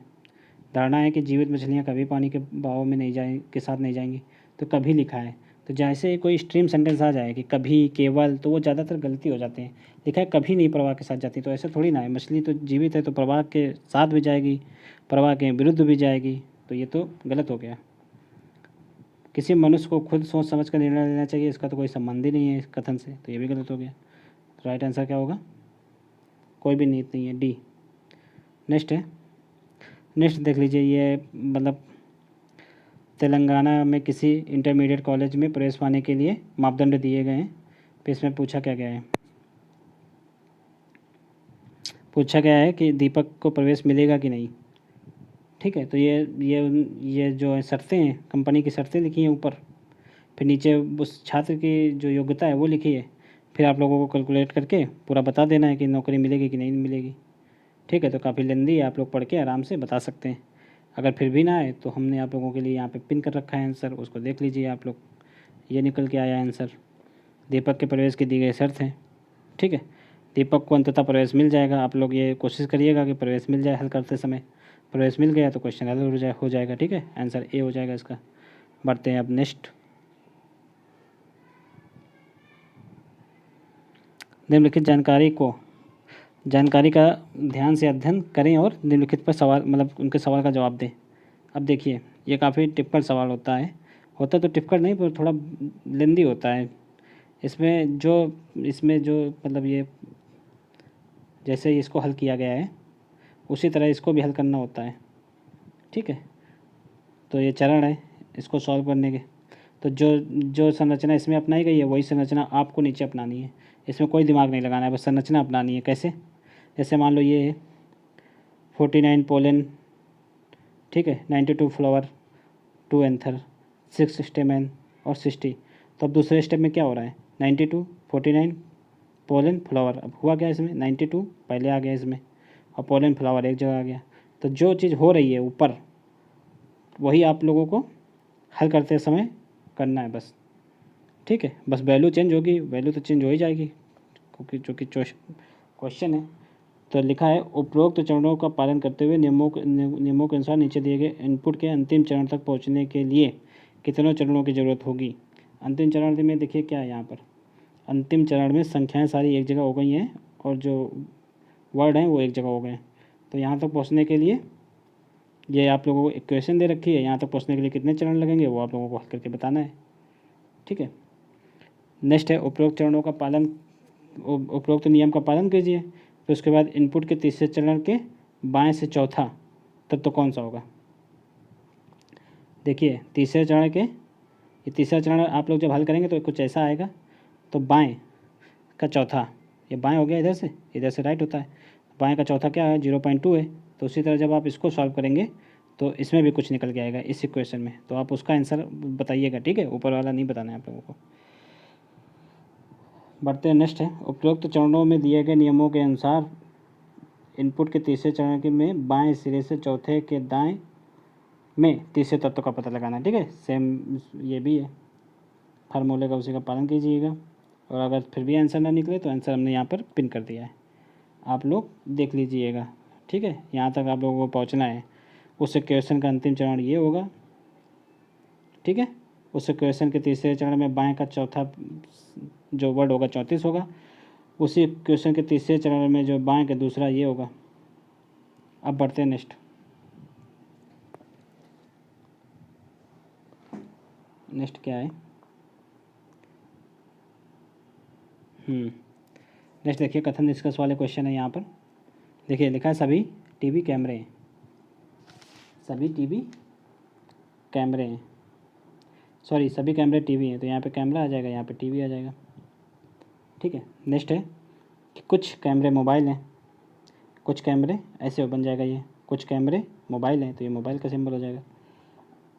अब देखिए कह रहा है कि कुछ मोबाइल टीवी हैं, तो कुछ मोबाइल टीवी हैं तो वो तो है ही, क्योंकि सभी मतलब कैमरे ही टीवी हैं तो टीवी भी हो जाएगा उसी में। नेक्स्ट कह रहा है सभी मोबाइल टीवी हैं, तो सभी मोबाइल तो टीवी नहीं है ना, टीवी की तो सभी कैमरे टीवी हैं पर सभी मोबाइल थोड़ी ना है। तो क्या हो जाएगा, केवल एक अनुसरण करेगा, केवल निष्कर्ष पर अनुसरण करेगा, तो ए हो जाएगा। निम्नलिखित श्रृंखला में चिन्ह पे यहाँ पे पहचानना है, क्या आएगा। आप लोग इसको जब करिएगा तो देखिए सी में 8 जोड़िएगा तो क्या आएगा, के में 8 जोड़िए यस आएगा, यस में 8 जोड़िए ए आएगा, ए में 8 जोड़िए आई आएगा, और आई में जब आप लोग 8 जोड़िएगा तो क्यू आ जाएगा। तो जिसके लास्ट में क्यू होगा वही हो जाएगा आंसर डी। अब पहले वाले से भी कर सकते हैं। पहले में क्या करना है, पहले में 5 जोड़ना है, फिर 10 जोड़ना है, 15 जोड़ना है, 20 जोड़ना है, फिर 25 जोड़ देना है। बढ़ते नेक्स्ट। एक इंजीनियरिंग कॉलेज में, इसको आप लोग कर लीजिएगा, ये डायरेक्शन का सवाल है, ठीक है। डायरेक्शन का सवाल है, आप लोग बना के करना, इसमें नहीं आ पाएगा पूरा में। तो इसका राइट आंसर क्या हो जाएगा, 40 मीटर निकल के आएगा, ठीक है। ना आए तो टेलीग्राम पे आप लोगों को इसका आंसर मिल जाएगा। 5 से 6 के बीच में किस संख्या मतलब किस समय घड़ी की दोनों सुइयाँ एक सीध में होती हैं। 5 से 6 के बीच में, मान लीजिए ये कोई वॉच है, यहाँ पे 12 होता है, यहाँ पे 5 होता है, यहाँ पर 6 होता है, ठीक है। तो एक सीध में पूछा गया है, तो यहाँ पर जब कभी आएगा ऐसा टाइम आएगा कि दोनों एक सीध में हो जाएंगे, ठीक है। 5:25 27-28 होगा तब दोनों एक सीध पे आ जाएंगे। तो अब इसको हल कर लीजिए। तो इसको हल करने के लिए एक फार्मूला होता है, ठीक है, शॉर्टकट फार्मूला, उसको बोलते हैं, ये हो जाएगा एम माने मिनट बराबर, मतलब मिनट निकालना है ना कितने मिनट में होगा, तो मिनट बराबर 2/11 इंटू एच रख देना है, घंटा इंटू 30 ± थीटा, ठीक है। तो जब इसको आप लोग सॉल्व करिएगा, हावर्स मतलब घंटे की जगह क्या रखना है आप लोगों को 5, ठीक, क्योंकि 5 बज के पूछा गया ना, और थीटा की जगह 0 रखना है। तो जब इसको सॉल्व करेंगे तो ये निकल आएगा। तो कितना आएगा 2/11, घंटे की जगह 5 रख दीजिए, यहाँ पे 30 आ जाएगा, ये तो 0 हो जाएगा, तो ये तो ख़त्म ही हो जाएगा। तो जब इसको आप लोग सॉल्व करेंगे तो 5 मतलब 27 सही 3/11 आएगा, तो 5:27 से 3/11 आ जाएगा। राइट आंसर क्या होगा? डी। नेक्स्ट है, अब इसको भी करना, देखिए इस सीटिंग अरेंजमेंट का क्वेश्चन है। आशा भाषा कासा ऐसा फासा क्या क्या नाम दिया रखा है? गासा दासा हासा सब गोल मेज में बैठे हैं और इससे अच्छे नाम नहीं मिले थे इन लोगों को। अब आप लोग भी इनको बैठा दीजिए जैसे पूछा गया क्वेश्चन। तो जब बैठाएंगे तो कुछ इस तरह बैठेंगे। जब ये आप लोगों को मिल जाए तो आप लोगों का आंसर सही हो जाएगा। स्क्रीनशॉट ले लीजिए इसका। ठीक है, ये काफ़ी बड़ा क्वेश्चन है ना, इसको हल करते करते काफ़ी टाइम लग जाएगा।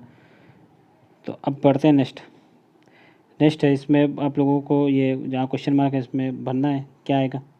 तो करना क्या है, देखिए इसका स्क्वायर निकाल लीजिए, स्क्वायर रूट 10 आएगा, इसका निकाल लीजिए, इसका निकाल लीजिए, इसका निकाल लीजिए। 10 10 20 5 25 5 30 और 30 आएगा। 30 में से 5 का भाग दे देना है आप लोगों को, तो कितना आएगा? 6। इसका स्क्वायर रूट निकालिए, इसका निकालिए। इसका आएगा 5 + 5, इसका आएगा 6 + 9, तो कितना आया?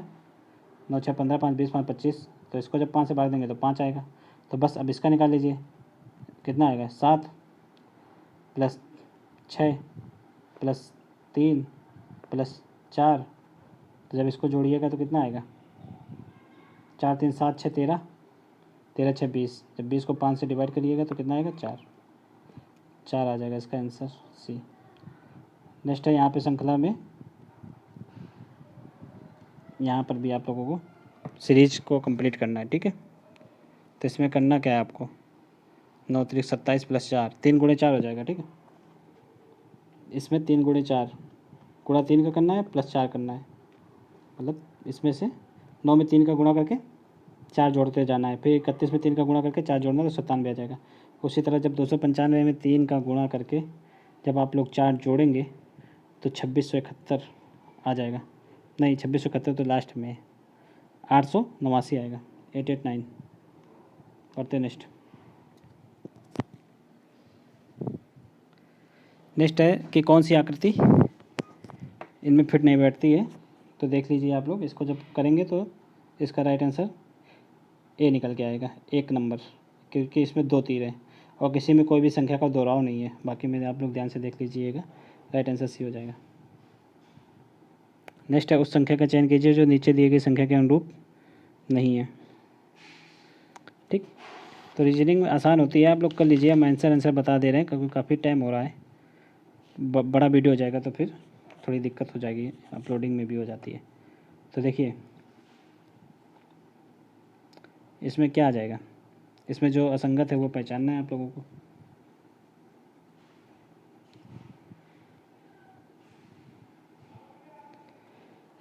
ठीक, तो इसका राइट आंसर आ जाएगा 169 आएगा। ठीक है, यहाँ पे 171 आएगा राइट आंसर।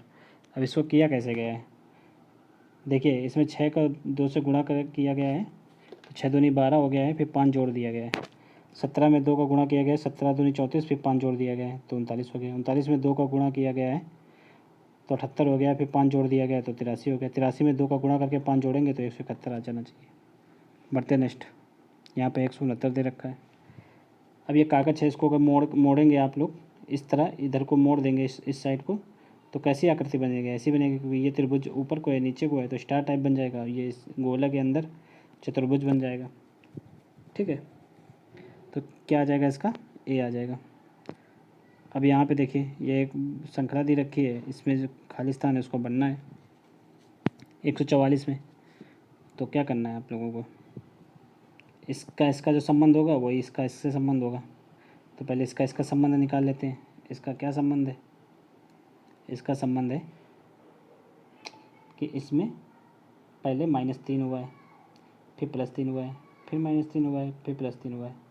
तो इसमें आप लोग -3 करिए तो P आ जाएगा, फिर W में +3 करिए तो Z आ जाएगा, फिर A में -3 करिए तो X आ जाएगा, फिर E में +3 करिएगा तो H आ जाएगा। तो PZ XH आ जाएगा, PZ XH, D is right answer. Next है, इसको भी हल करना है। जो संबंध 19 से 360 का होगा वही संबंध इससे, इसको ज्ञात करना है। तो कैसे हल होगा ये? तो इसमें देखिए करना क्या है, 19 का स्क्वायर करके एक घटा देना है तो 360 आ जाएगा। 19 का स्क्वायर कितना होता है? 361। इससे एक घटा दीजिए 360। इसका स्क्वायर करके एक घटा देना, तो जब इसका स्क्वायर करेंगे 29 का स्क्वायर कितना होता है? 841। इससे एक घटा देंगे तो 840 आंसर आ जाएगा। Right answer 840। नेक्स्ट देखते हैं।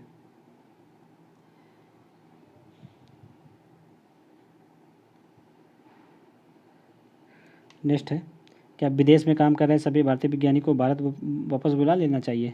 आंसर है हाँ। मतलब इसमें देखना है कौन सा सही है। हाँ, उन्हें अपने मातृभूमि की सेवा करनी चाहिए और खोजों, सम्मानों, सुविधाओं को आदि के बारे में भूल जाना चाहिए। तो ये गलत है कि मतलब देखो जो वैज्ञानिक होते हैं जहाँ कहीं भी रहें तो खोज हमेशा उनकी जो मानवता के काम ही आती है। अब कोरोना वैक्सीन का टीका मान लो अब अमेरिका में खोजा जाए या भारत में खोजा जाए तो तो सबके काम आ रहा है ना। अब मान लो भारत की दवाई है अफ्रीका के देशों में, ठीक है, इधर नॉर्थ ईस्ट में भेजा जा रहा है, तो काम तो वैज्ञानिक चाहे जा रहे हैं तो काम आएगा। और अगर वो अपने खोज को भूल जाएंगे तो फिर दिक्कत हो सकती है ना आगे, ये तो गलत हो जाएगा। ये लिखा है नहीं हमारे पास पर्याप्त प्रतिभा है, तो ऐसा भी नहीं है, प्रतिभा तो पर्याप्त नहीं है अपने भारत में, तो ये भी सही हो जाएगा, ये भी गलत हो जाएगा। तो क्या हो गया गलत? दोनों हो जाएंगे, कोई भी सही नहीं है। बढ़ते नेक्स्ट।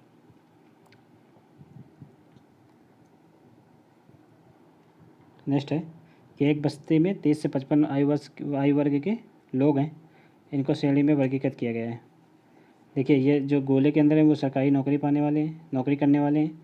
जो छोटे गोले में है वो पिछड़े वर्ग के लोग हैं, जो त्रिभुज में है वो शिक्षित लोग हैं। अब करना क्या है कि नौकरी करने वाले पिछड़े अशिक्षित लोगों की संख्या और केवल शिक्षित, केवल पिछड़े और केवल नौकरी करने वाले लोगों की संख्या का अनुपात क्या है। देखिए नौकरी करने वाले कितने हैं? ये नौकरी करने वाले हैं सब, और नौकरी करने वाले पिछड़े और अशिक्षित, ये नौकरी करने वाले हो गए, ये पिछड़े हो गए, और अशिक्षित जो होंगे वो सबका जब निकाल के आप लोग हल करेंगे तो कितना आएगा? इसको आप लोगों को अनुपात इसका मिलेगा 5:32 का, ठीक है। बढ़ते नेक्स्ट।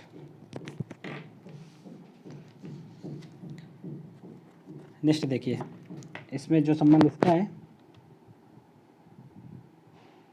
कैप्चर का है, जो इससे वही संबंध लेदर का निकालना है। तो देखिए इसमें क्या संबंध है, इसमें 2 जोड़ रहा है, इसमें 2 जोड़ रहा है, 2 जोड़ना है सब में, ठीक है।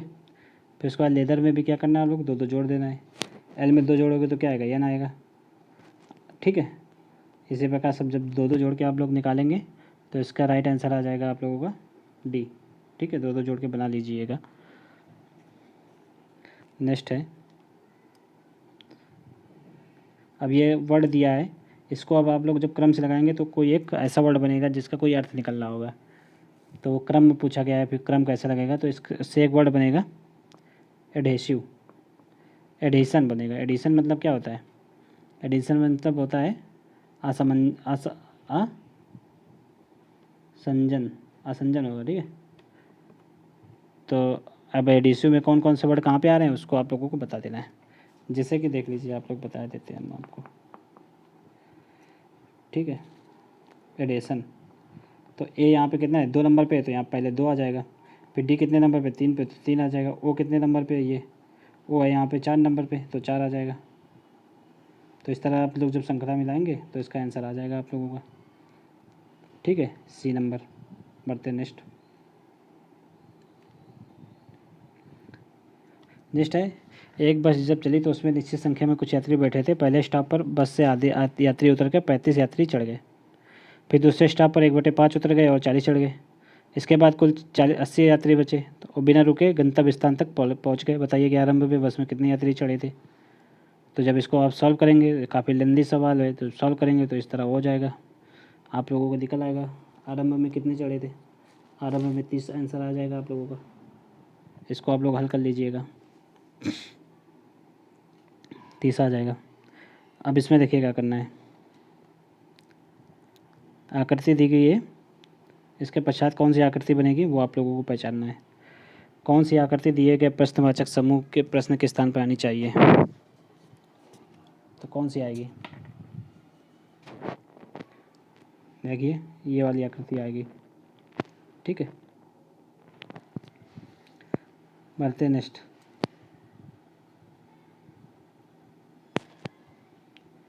नेक्स्ट है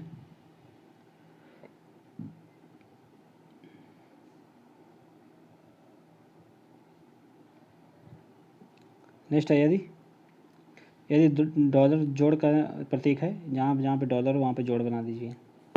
आप लोगों को यहाँ पे चिन्ह बदल देना है, जैसे डॉलर है तो यहाँ पे प्लस बना के उसी प्रकार @ को घटाओ और हैशटैग को गुणा और सी को डिवीजन में करके पाइथागोरस पर में लगा देना, हल हो जाएगा।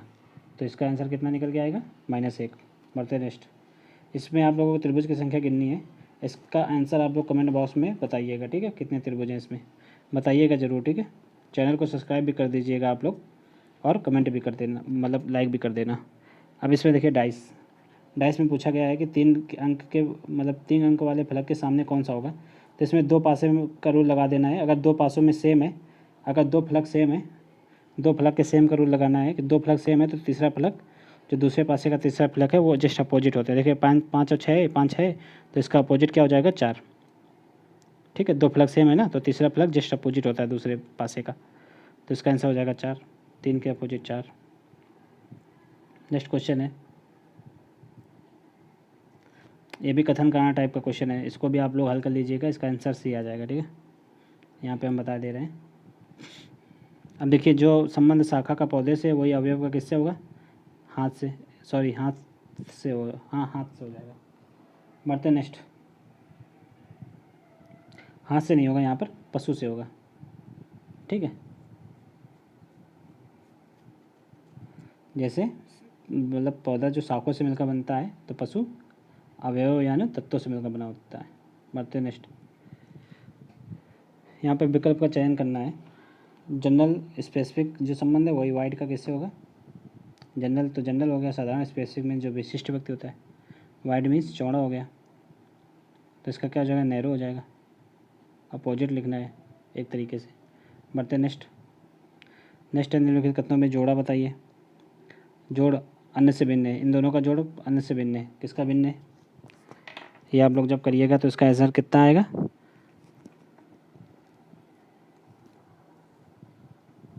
तो इनको पहले आप लोग जोड़ के देख लीजिए। इसको जोड़ेंगे तो 3 आएगा, इसको जोड़ेंगे तो कितना आएगा? 29 आएगा, इसको जोड़ेंगे तो 57 आएगा, इसको जोड़ेंगे तो कितना आएगा? 41 आएगा। अब देखिए, इसमें से जो 57 है वो अभाज्य है, ठीक है? मतलब भाज्य है, बाकी सब अभाज्य है। 57 कट जाता है 19 से, ठीक है? 19 × 57 बाकी। नेक्स्ट है, अब आप लोग इसको कर लीजिएगा और दोनों को कर लीजिएगा। इनका आंसर हम बता दे रहे हैं आप लोगों को। इसका बी आएगा और इसका ब्लड रिलेशन का क्वेश्चन है, इसका डी आ जाएगा, ठीक है? तो ये पूरा पेपर ख़त्म हुआ। नेक्स्ट पेपर आप लोगों को कल अपलोड हो जाएगा। आप लोग चैनल को सब्सक्राइब जरूर कर दीजिएगा, ठीक है? और वीडियो को लाइक कर देना, वीडियो को शेयर कर दीजिए अपने दोस्तों के पास ताकि उनको भी इसका लाभ मिल सके, ठीक है? तब तक मिलते हैं अब दूसरे वीडियो में। इसका दूसरा सेट लेकर आएंगे आप लोगों के लिए यूथ पब्लिकेशन का, ठीक है? 10 दिन में 10 सेट करने हैं आप लोगों को। तो चलते हैं, मिलते हैं नेक्स्ट क्लास में। जय